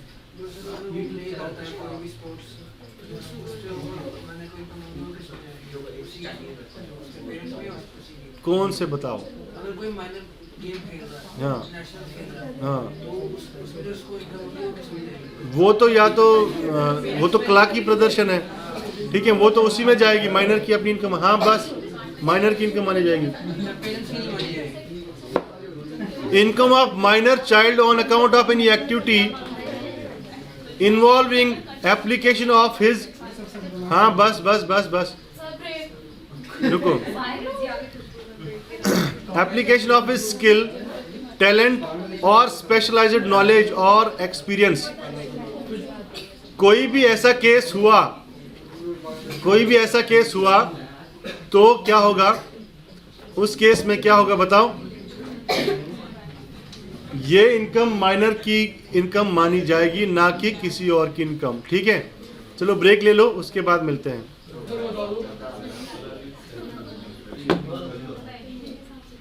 आंसर भी डिस्कस होगा, पहले इसको तो खत्म कर दें। थोड़ा सा बचा है, फिर आंसर आपका ठीक है, मैंने देख लिया, खुश हो जाओ। कौन सा वाला सर? जिसने 62 लिया सर, इसको 10 अब सुनो, एग्जेम्पशन अंडर सेक्शन 1032 कहता है कि अगर, सुनो भाई साहब, 1032 कहता है कि अगर आपकी इनकम किसी माइनर चाइल्ड की है, ठीक है, तो वो क्लब होनी थी। किसके पेरेंट में क्लब होनी थी? जिसकी इनकम हायर होगी। पहले इधर ध्यान दो, वापस आ जाओ, असाइनमेंट की दुनिया से वापस आ जाओ। अभी हमने पढ़ा कि अगर किसी माइनर की इनकम है तो वो क्लब होती है पेरेंट की इनकम में, ठीक है, लेकिन कंडीशन थी कि उसका वो अपना मैनुअल वर्क का ना हो, ठीक है, कोई टैलेंट का इनकम ना हो। तो वो इनकम होती है कौन से पेरेंट की इनकम में? जिसकी इनकम ज़्यादा होती है। यहाँ पे सरकार ने कहा कि आपको हम रिबेट देते हैं। ये क्या खेल रहे हैं ये दोनों? दोनों को बाहर फेंक दूंगा मैं।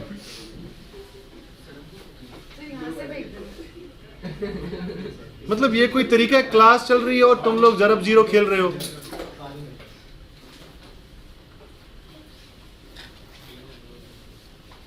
ठीक है, फ्रेंडली हो रहा हूं, इसका मतलब गलत फायदा थोड़ी उठाओगे।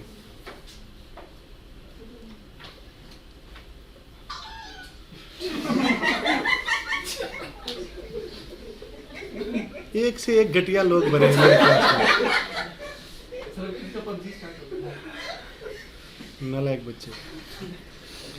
सुनो, लिखा है कि in case of income of an individual includes the income of his or her minor child in terms of section 64(1)(a), such individual shall be entitled to the exemption of 1500 रुपए का एग्जेम्पशन मिलेगा। अब कभी कभी ऐसा होता है sir, मान लो ये राम है और ये मिसेस राम है, इसकी इनकम है 5 लाख रुपए, इसकी इनकम है 4 लाख रुपए, इनके 3 बच्चे हैं, ठीक है। अब इसकी इनकम है 4,500 रुपए और इसकी इनकम है 2,500 रुपए और इसकी इनकम है 1,200 रुपए। तो बताइए किसकी इनकम में क्लब होगा? पहले तो वो देख ले, जिसकी इनकम हायर होगी।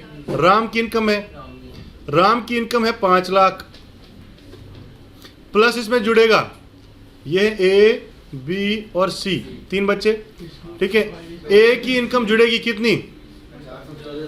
हाँ, 4,500 नहीं जुड़ेगी, 4,500 माइनस 1,500 कितना? 3,000 जुड़ेगी। प्लस बी की इनकम जुड़ेगी कितना? 2,500 माइनस 1,500 कितना जुड़ेगा?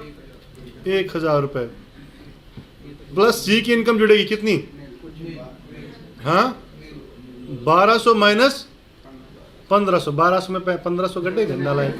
1,200 माइनस 1,200, मैक्सिमम तो उतना ही घटाओगे जितनी इनकम है, तो ये 0 बनेगा।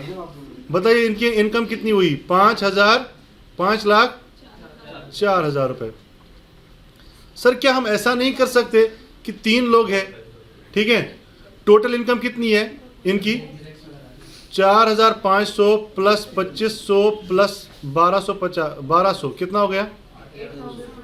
हाँ, 8,200, ठीक है। क्या सर ऐसा नहीं हो सकता कि हम तीनों का मिला के, तो हमें डिडक्शन मिलना था 1,500 मल्टीप्लाई बाई 3 कितना हो गया? 4,500 रुपये, ठीक है। लेकिन यहाँ पे हमें कितना डिडक्शन मिल रहा है? 4,000, मतलब हमें कितने का नुकसान हो रहा है? 500 रुपये का। क्या सर हम ऐसा नहीं कर सकते कि डायरेक्ट जो है यहाँ पे हम 500 रुपये और घटा लें, ठीक है। डायरेक्ट कितना घटा लें? 500 रुपये और घटा लें कि 3 का, एक का अगर 1,500 है, ठीक है, 3 का कितना होगा? 3 का 4,500 रुपये है, तो 5 लाख प्लस जोड़ेंगे इनमें 8,200 तीनों का, माइनस 4,500। ऐसा नहीं कर सकते? अगर ऐसा करेंगे ना तो ये गलत हो जाएगा। क्यों? क्योंकि हर बच्चे पे 1,500 रुपये की एग्जाम्पशन है, हर बच्चे पे। अब यहाँ पे 3 बच्चे, ठीक है, 3 बच्चे में एक का तो 1,500 एग्जाम्प्ट ठीक हो गया, दूसरे का 1,500 एग्जाम्प्ट हो गया, तीसरे का 1,500 एग्जाम्प्ट हो ही नहीं रहा है। 1,200 ही इनकम है तो 1,500 एग्जाम्प्ट नहीं कर सकते, ठीक है। तो हमें हमेशा अलग अलग लेना पड़ेगा। ये समझ में आ गई बात? पक्का? चलें, यही लिखा है यहाँ पे, माइनर का जो है 1,500 रुपये का एग्जेम्पशन मिलेगा। Tax implication on conversion of self acquired property into joint family property and subsequent partition. अब इसमें क्या हो रहा है सुनना।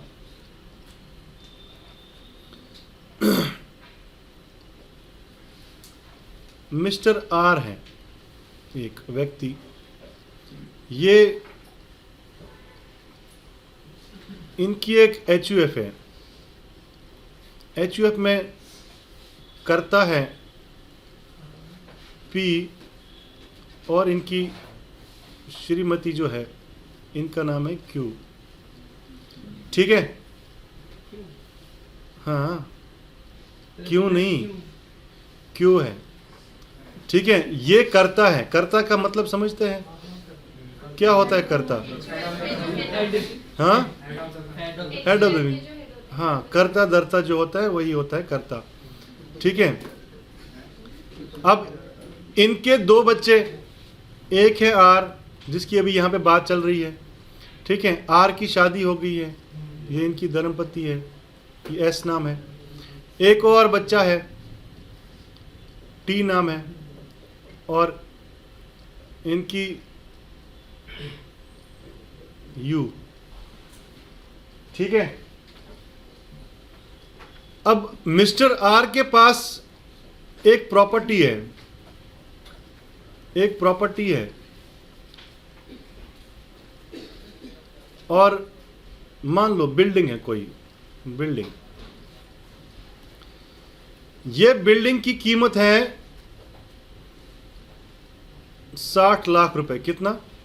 60 लाख रुपए। और ये इसने ट्रांसफर कर दी अपने एचयूएफ के नाम। जैसे ही कोई एचयूएफ के नाम ट्रांसफर हुआ तो बताइए अब इसके मालिक कौन? सारे एचयूएफ के मेंबर्स, ठीक है। अब इस प्रॉपर्टी को एचयूएफ ने किराए पे चढ़ाया तो वहां से रेंट कमाया। क्या कमाया? रेंट। और हर साल 6 लाख रुपए का रेंट आ रहा है। कितना? 6 लाख रुपए का रेंट मिल रहा है। आप हमें बताइए ट्रांसफरर कौन? ट्रांसफरर कौन? आर। ट्रांसफरी कौन? एचयूएफ, ठीक है। इनकम किसकी? एचयूएफ की। एसेट किसका? एचयूएफ का। एसेट भी एचयूएफ का, इनकम भी एचयूएफ की। लेकिन सरकार ने कहा नहीं, अगर कोई व्यक्ति अपने एचयूएफ को ट्रांसफर कर रहा है, जॉइंट फैमिली को ट्रांसफर कर रहा है कोई भी एसेट, उस एसेट से आने वाली इनकम, कोई भी इनकम क्लब कर दी जाएगी। किसकी इनकम है? ट्रांसफरर की इनकम है। तो यहाँ पे आर की इनकम में कितना जोड़ा जाएगा? 6 लाख रुपए। यहाँ तक तो कोई दिक्कत नहीं है, कोई दिक्कत नहीं है, सिंपल है। अभी तक जो पढ़ रहे थे वही सिंपल है, ठीक है। लेकिन दिक्कत कब शुरू हो जाती है? अब इस एचयूएफ का बंटवारा हो गया, लोग अलग अलग होने लगे, ठीक है। अब माता पिता अलग रहने रहे हैं, ठीक है। आर और एस अलग रह रहे हैं और टी और यू अलग रह रहे हैं। बंटवारा हो गया, ठीक है। तो हर एक के हिस्से में प्रॉपर्टी आएगी। ये एसेट जो भी है बिल्डिंग, इसका भी हिस्सा होगा, ठीक है। एक हिस्सा आएगा 10 लाख का पी के हिस्से में, ठीक है। और क्यू के हिस्से में भी 10 लाख। 10 लाख आएंगे आर और एस के हिस्से में भी 10-10 लाख। 10 लाख आएंगे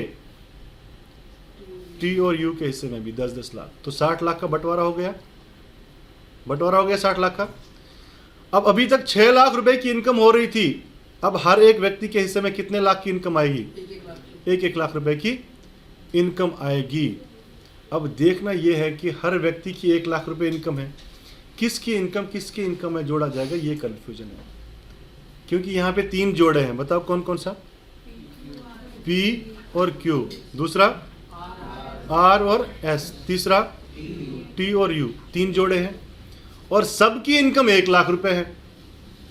सरकार ने कहा देखो जब बंटवारा हुआ है, अब ये तो नहीं है कि अभी भी हम इनकम आर के अकाउंट में जोड़े।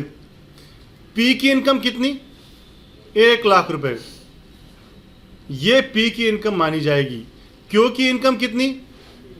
1 लाख रुपए, ये क्यू की इनकम मानी जाएगी। टी की इनकम कितनी? 1 लाख रुपए। यू की इनकम कितनी? 1 लाख रुपए। आर की इनकम कितनी? 1 लाख रुपए। एस की इनकम, सबकी 1-1 लाख रुपए इनकम होगी। कहा कि पी की जो इनकम है वो पी की ही इनकम मानो, कोई दिक्कत नहीं है, क्लब नहीं करनी। क्यू की इनकम क्लब नहीं होगी, टी की इनकम क्लब नहीं होगी, यू की इनकम क्लब नहीं होगी, क्योंकि सबको अपना अपना हिस्सा मिला है। सर फिर आर का क्या होगा? आर पहले ट्रांसफरर था इस एसेट का, ठीक है, तो आर की जो स्पाउस है आर की जो स्पाउस है उसके हिस्से में जो इनकम आएगी वो इनकम क्लब हो जाएगी किसके इनकम में? ये इनकम क्लब हो जाएगी आर के इनकम में। सिर्फ एक ही केस में क्लब होगी, कब? जब पार्टीशन हो रहा है एचयूएफ का। पहले तो देखते हैं जब एसेट ट्रांसफर हो रहा है विदाउट पार्टीशन, बिफोर पार्टीशन, तो जो उस एसेट से इनकम आएगी वो ट्रांसफर के हैंड्स में क्लब हो जाएगी। दूसरा आफ्टर पार्टीशन केस था। आफ्टर पार्टीशन क्या हुआ बताओ? सबको अपना अपना हिस्सा मिला, ठीक है, किसी की इनकम किसी के इनकम में क्लब नहीं होगी सिवाय एक जोड़े के। कौन से जोड़े के? आर और एस। आर कौन है? ट्रांसफरर और उसका स्पाउस, ठीक है, उसके हिस्से में जो इनकम आएगी वो जोड़ी जाएगी ट्रांसफरर के इनकम में। समझ में आई बात? ठीक है, यही लिखा है। अभी 5 मिनट ही हुई है, आपको भयंकर नींद क्यों आ रही है मुझे समझ नहीं आ रहा। लोग ऐसे ऐसे जाग रहे हैं, क्या करना? जाओ। Tax implication on conversion of self-acquired property into joint family. The following transactions are covered by this section. When an individual being member of HUF converts after December 31st, 1969 his self-acquired property into property belonging to the family. अपनी property HUF के नाम transfer कर दी। It is done by impressing such property with the character of joint family property or throwing such property into common stock of the family. मतलब अब ये किसकी property बन गई? HUF की बन गई। When an individual transfers his self-acquired property directly or indirectly to the family, otherwise than for adequate consideration, consideration नहीं लिया है, ठीक है, और फैमिली को ट्रांसफर किया तो कंसिडरेशन लेगा नहीं। अगर कंसिडरेशन लिया है तब तो बात ही अलग है। Income from the converted property or property transferred for less than adequate consideration is chargeable to tax in the hands of transferor before partition. Partition से पहले क्या होगा? ट्रांसफरर के हैंड्स में क्लब होगी। जैसे हमने देखा, X transfers his self acquired property yielding annual income of 60,000 रुपये। 60,000 रुपये की इनकम आ रही थी। ये 60,000 रुपये एक्स की इनकम में जोड़ी जाएगी। यही लिखा है, 60,000 will be included in the income of x. अब एचयूएफ में कौन कौन थे? एक्स की धर्मपत्नी थी, उसका एक बेटा था ए और एक माइनर बेटा था बी, ठीक है। अब सुनना क्या होगा, पार्टीशन के बाद क्या होगा। इफ प्रॉपर्टी इज कन्वर्टेड और ट्रांसफर्ड बाय एन इंडिविजुअल और is subsequently transferred amongst the members of the family. अब इसका बंटवारा हो गया प्रॉपर्टी का। जागे रहो ऐसे, थोड़ा आगे आप पीछे ऐसे लीन करते हो तो नींद अच्छी आ जाती है। थोड़ा आगे ऐसे बैठो, ये पैर ना ऐसे रखो, फिर नींद नहीं आती है। जितना आप ऐसे पीछे बैठते हो ना उतनी नींद मज़ेदार आ जाती है, ठीक है। थोड़ा आगे लीन होके बैठते हैं तो नींद नहीं आती है, पक्का। हाँ, अब मुझे क्यों नहीं आ रही है? क्योंकि मैं आगे थोड़ा लीन होके और बातें करता हूँ, आप नहीं करते हैं। तो मैं जब बोलूँ तो आप करो। As is received by the spouse of the transferor will be included the income of transferor। अगर स्पाउस को कोई मिला पार्टीशन के बाद तो वो जो इनकम होगी वो क्लब हो जाएगी। अब एग्जाम्पल कंटिन्यू करते हैं, ऊपर वाला एक्स का। Assume that the property is partitioned equally among the family members. Income derived from converted property by Mrs. X, that is 1/4 of 60,000, will be included in the income of X. Share of minor B, 1/4, will be included in the income of X. क्यों? क्योंकि minor की income भी तो club होती है। ये तो इसकी अपनी कलाकारी है नहीं, ना ही कोई मैनुअल वर्क है, तो ये भी कहाँ इनकम क्लब होगी? एक्स की इनकम में हो जाएगी, ठीक है। After claiming an exemption of 1500 का एग्जेम्पशन मिलेगा, ठीक है। अब यहाँ पे क्या लिखा है? Own share of converted property 15,000 रुपये इसका शेयर मिल रहा था, ठीक है। शेयर ऑफ मिसेज एक्स 15,000 यहाँ पे मिलेगा। शेयर ऑफ माइनर चाइल्ड 13,500, क्यों? 1500 का एग्जेम्पशन मिला है। टोटल एक्स की इनकम मानी जाएगी 43,500 और मेजर सन की इनकम अलग काउंट होगी 15,000 रुपये। समझ में आई बात? ठीक है।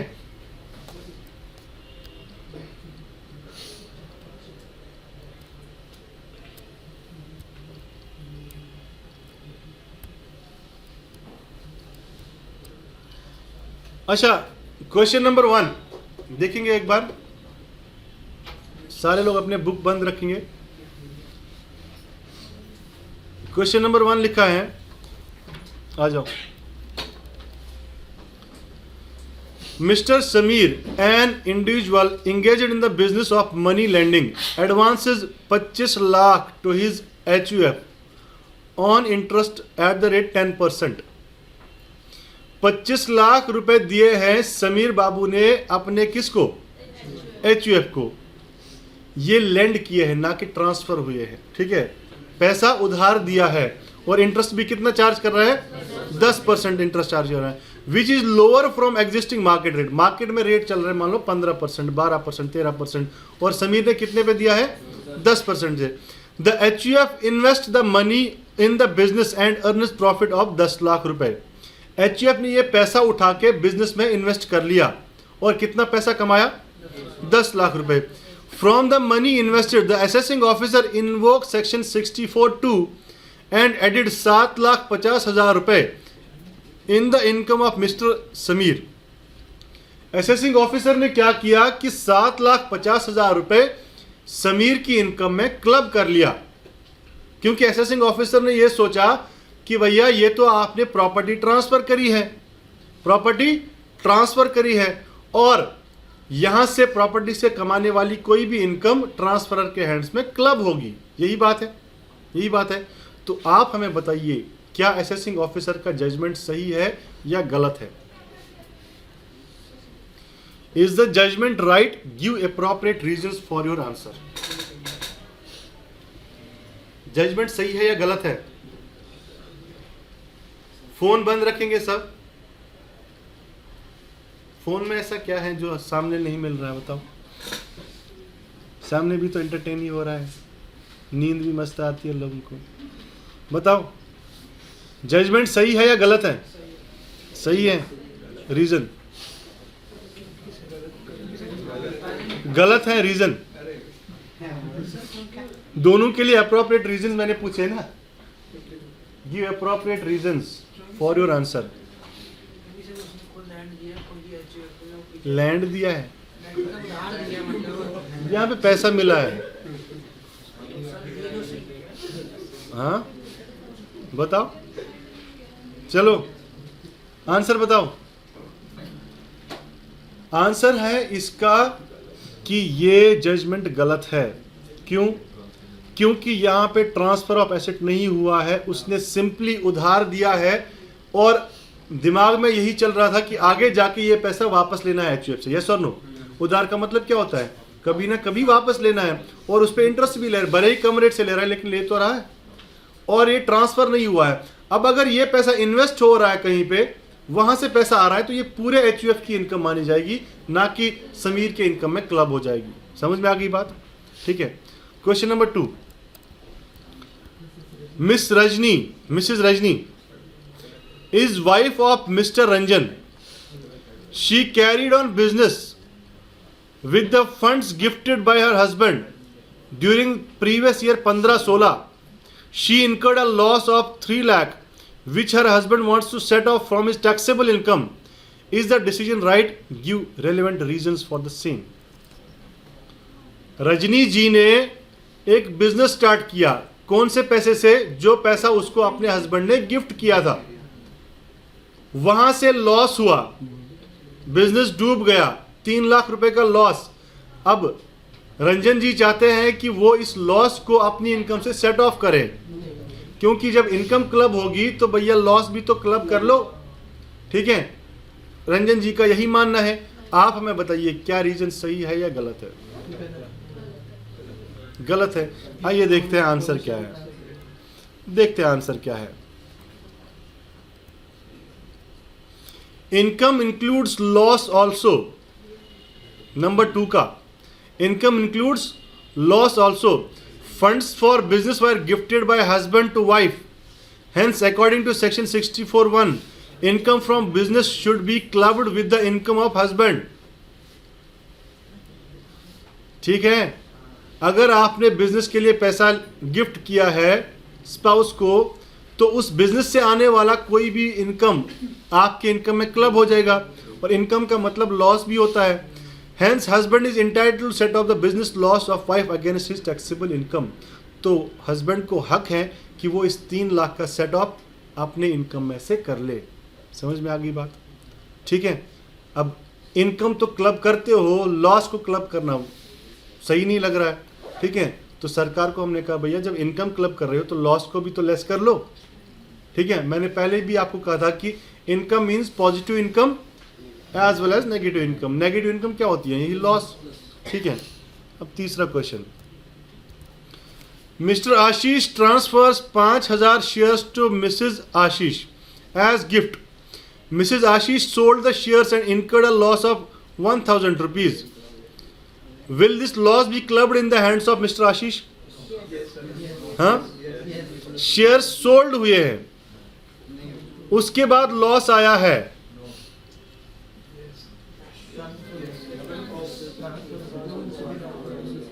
देखते हैं क्या लिखा है। The loss of 1000 should be included in the taxable income of Mr Ashish as shares were gifted by husband to wife, section 64(1)(4). Mr. Ashish can set off this loss from his taxable income as income includes loss also. Clear? चलिए, आशीष नाम है या कहीं किसी का है ना? सोच रहा था मैं, आशीष तो है कोई। शादी हो गई? चलो ठीक है। मिस्टर श्याम, श्याम तो नहीं है कोई यहाँ पे? श्याम गिफ्ट्स 2 लाख रुपए to Mrs Shyam on 1 January 2016। Mrs Shyam ने सेम पैसा उठा के कॉस्मेटिक्स बिजनेस में लगा दिया। She has already invested 6 lakh रुपए। मिसेज श्याम अर्न्स 2 लाख रुपए from the business during the year 15-16। How would you deal with the profits? अब कहानी यहां पे थोड़ी सी अलग है। कहानी है कि 6 लाख रुपए ऑलरेडी मिसेज श्याम ने लगाए हैं, 2 लाख रुपए गिफ्ट मिले। ठीक है, वो भी बिजनेस में लगा लिए और बिजनेस का प्रॉफिट आया कितना? 2 लाख रुपए। अब इस 2 लाख का क्या होगा? क्योंकि ये तो सिर्फ 2 लाख लगाने से नहीं आया, ऑलरेडी 6 लाख लग चुका है।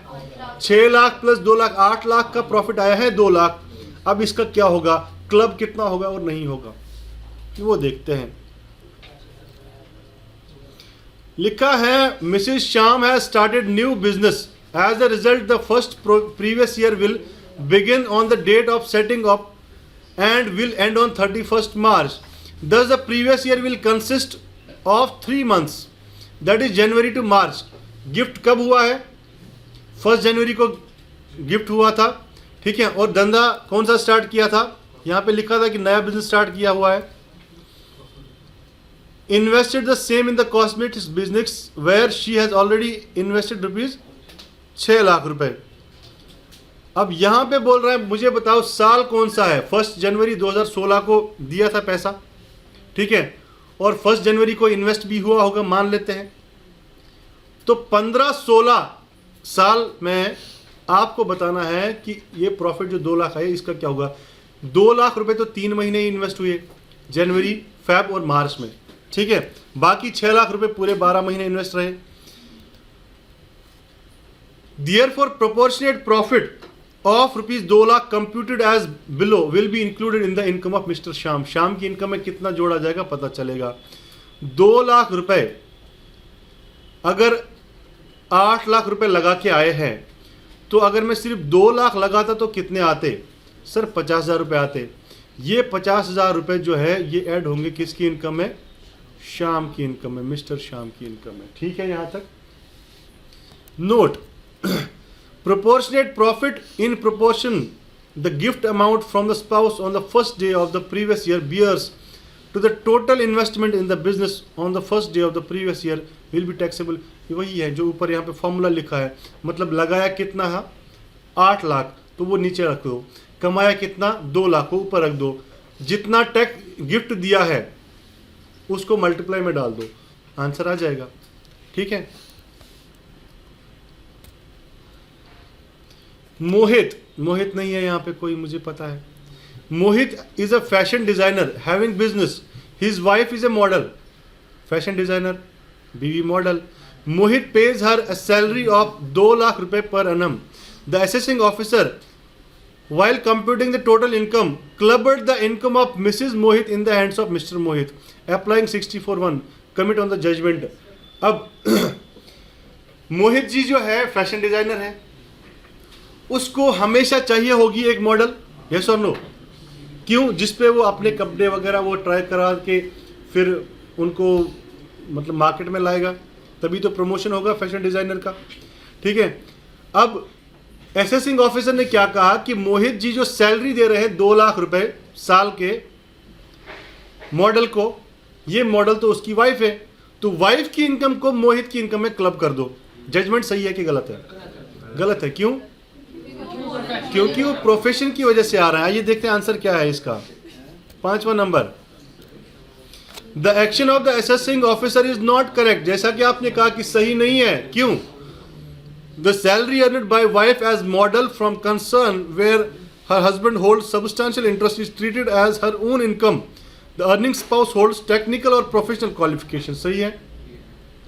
And the income is solely attributable to the application of such knowledge and experience.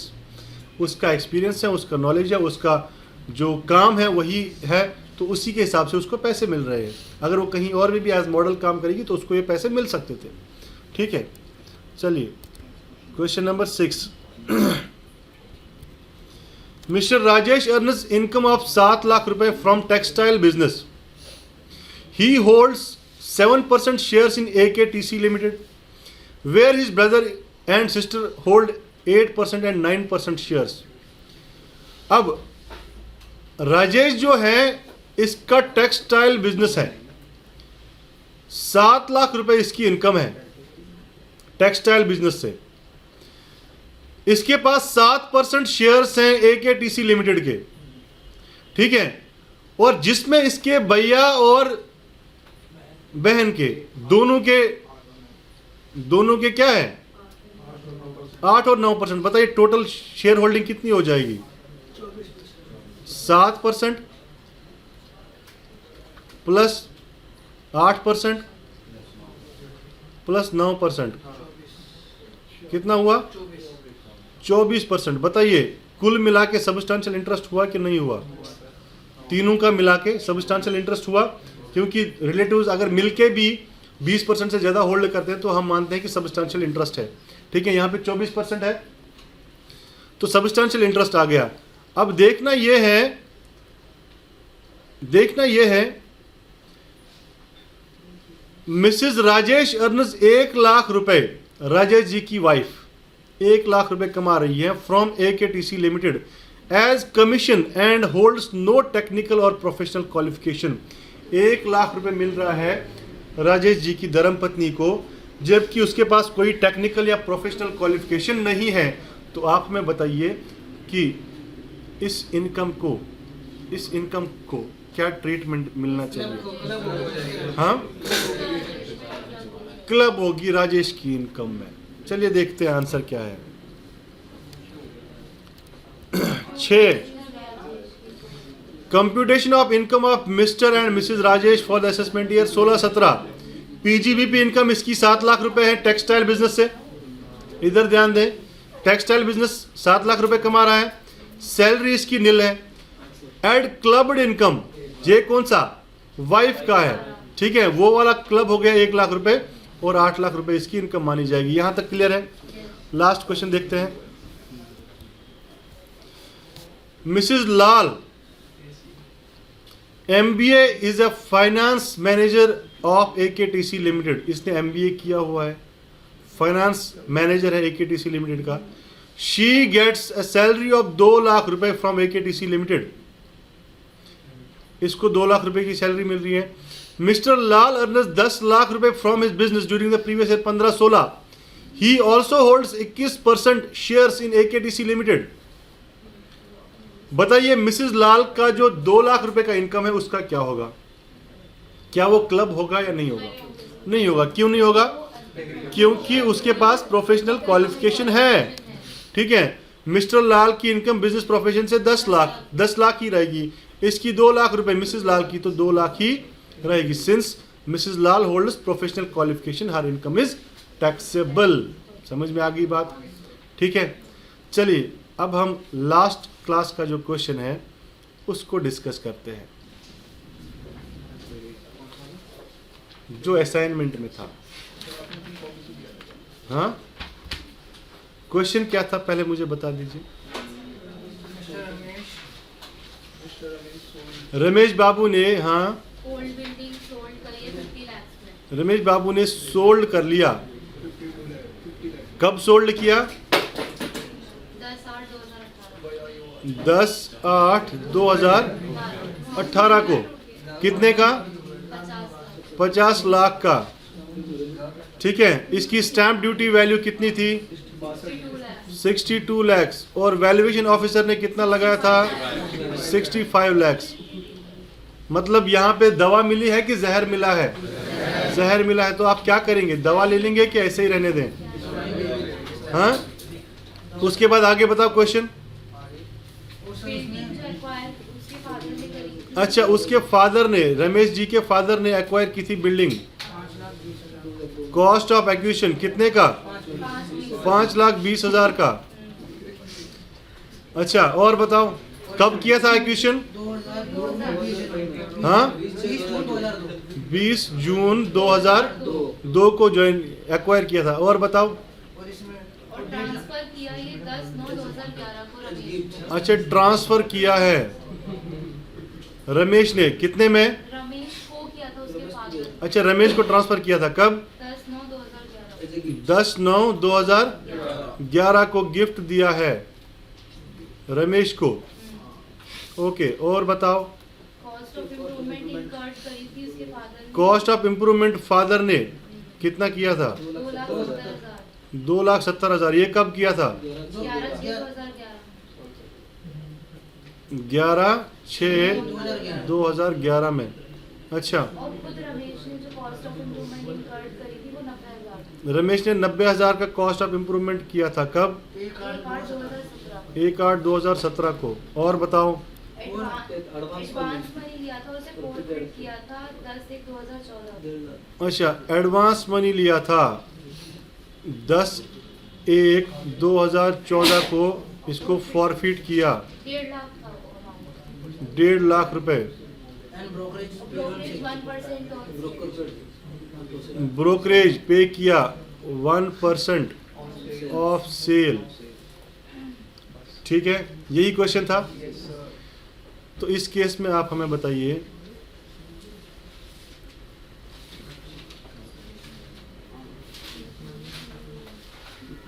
Presentation मैंने आपको सिखा दिया था। सबसे पहले हम क्या लिखते हैं? कंप्यूटेशन ऑफ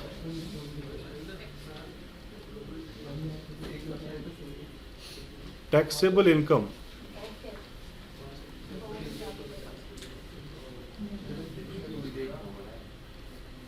या हम लिखते हैं computation of taxable capital gain.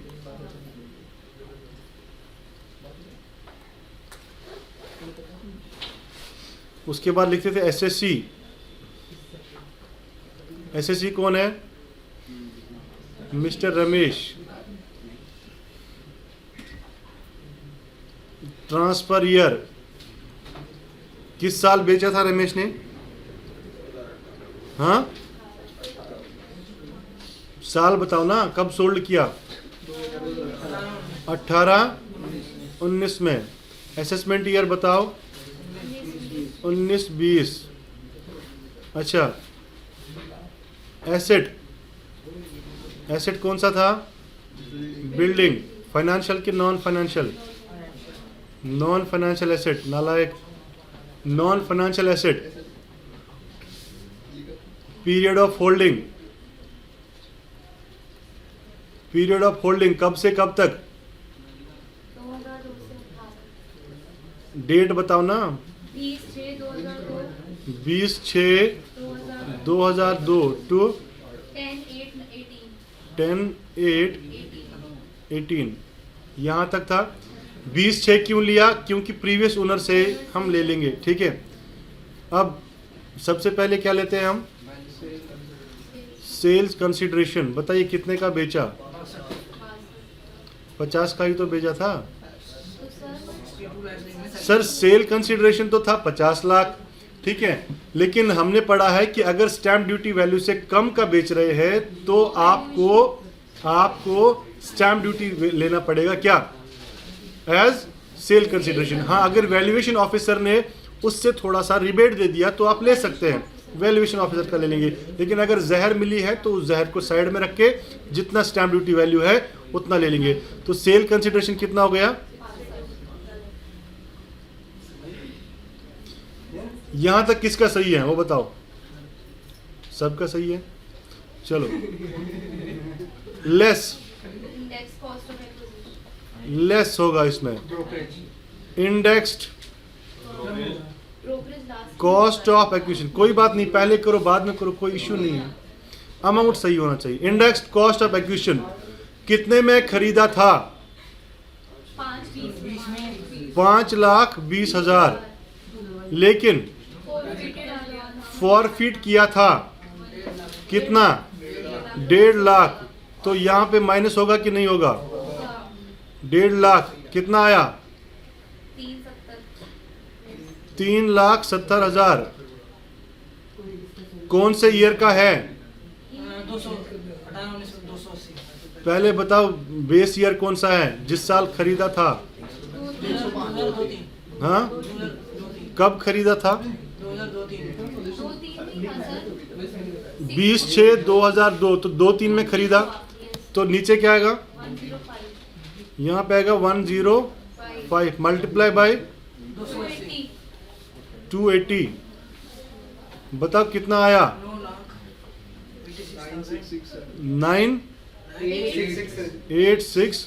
4 बार 6 है, 0.67 यही है 9,86,667। सर पॉइंट पे मुझे लिख सकते हो, जरूरी नहीं है, राउंड ऑफ कर ले, टैक्स में राउंड ऑफ ही चलता है,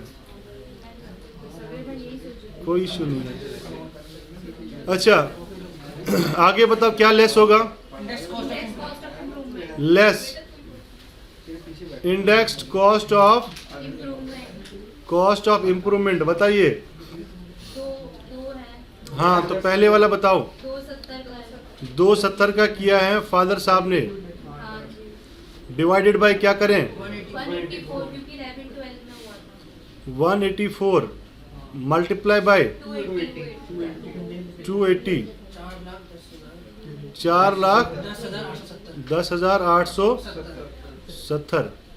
अच्छा, दूसरा बताओ। 90,000 रुपए into 280, divided by 270, 272 multiply by 280 कितना आया? 92647, 92647। ठीक है, यहाँ तक ठीक है सबका? उसके बाद less brokerage, cost of transfer, इसको इंडेक्स नहीं करेंगे? करेंगे सर, बिल्कुल बेकार आंसर। नहीं करेंगे। इंडेक्स तो उसी साल में हो रहा है, ये ट्रांसफर तो उसी साल हो कि ये है, ठीक है, उसको इंडेक्स कहाँ से करोगे? नीचे भी 280 ऊपर भी 280, क्या करोगे इंडेक्स? बताइए कितना हुआ है ट्रांसफर? 1% सेल का कितना है? सेल का 1%, और सेल कितने में किया है? 50 लाख सेल इंटू 1%। अब यहाँ कौन कौन फंसा? मेरा एक पॉइंट एक यही पॉइंट सही है, बाकी सारे गलत। पर जो आंसर आ रहा है ना, आंसर तो वही आ रहा है, ऐसा क्यों? मुझे मतलब? वही आंसर है, तो जा। किसको कॉपी करा?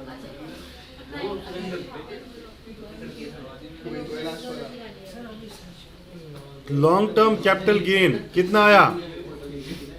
लॉन्ग टर्म कैपिटल गेन कितना आया?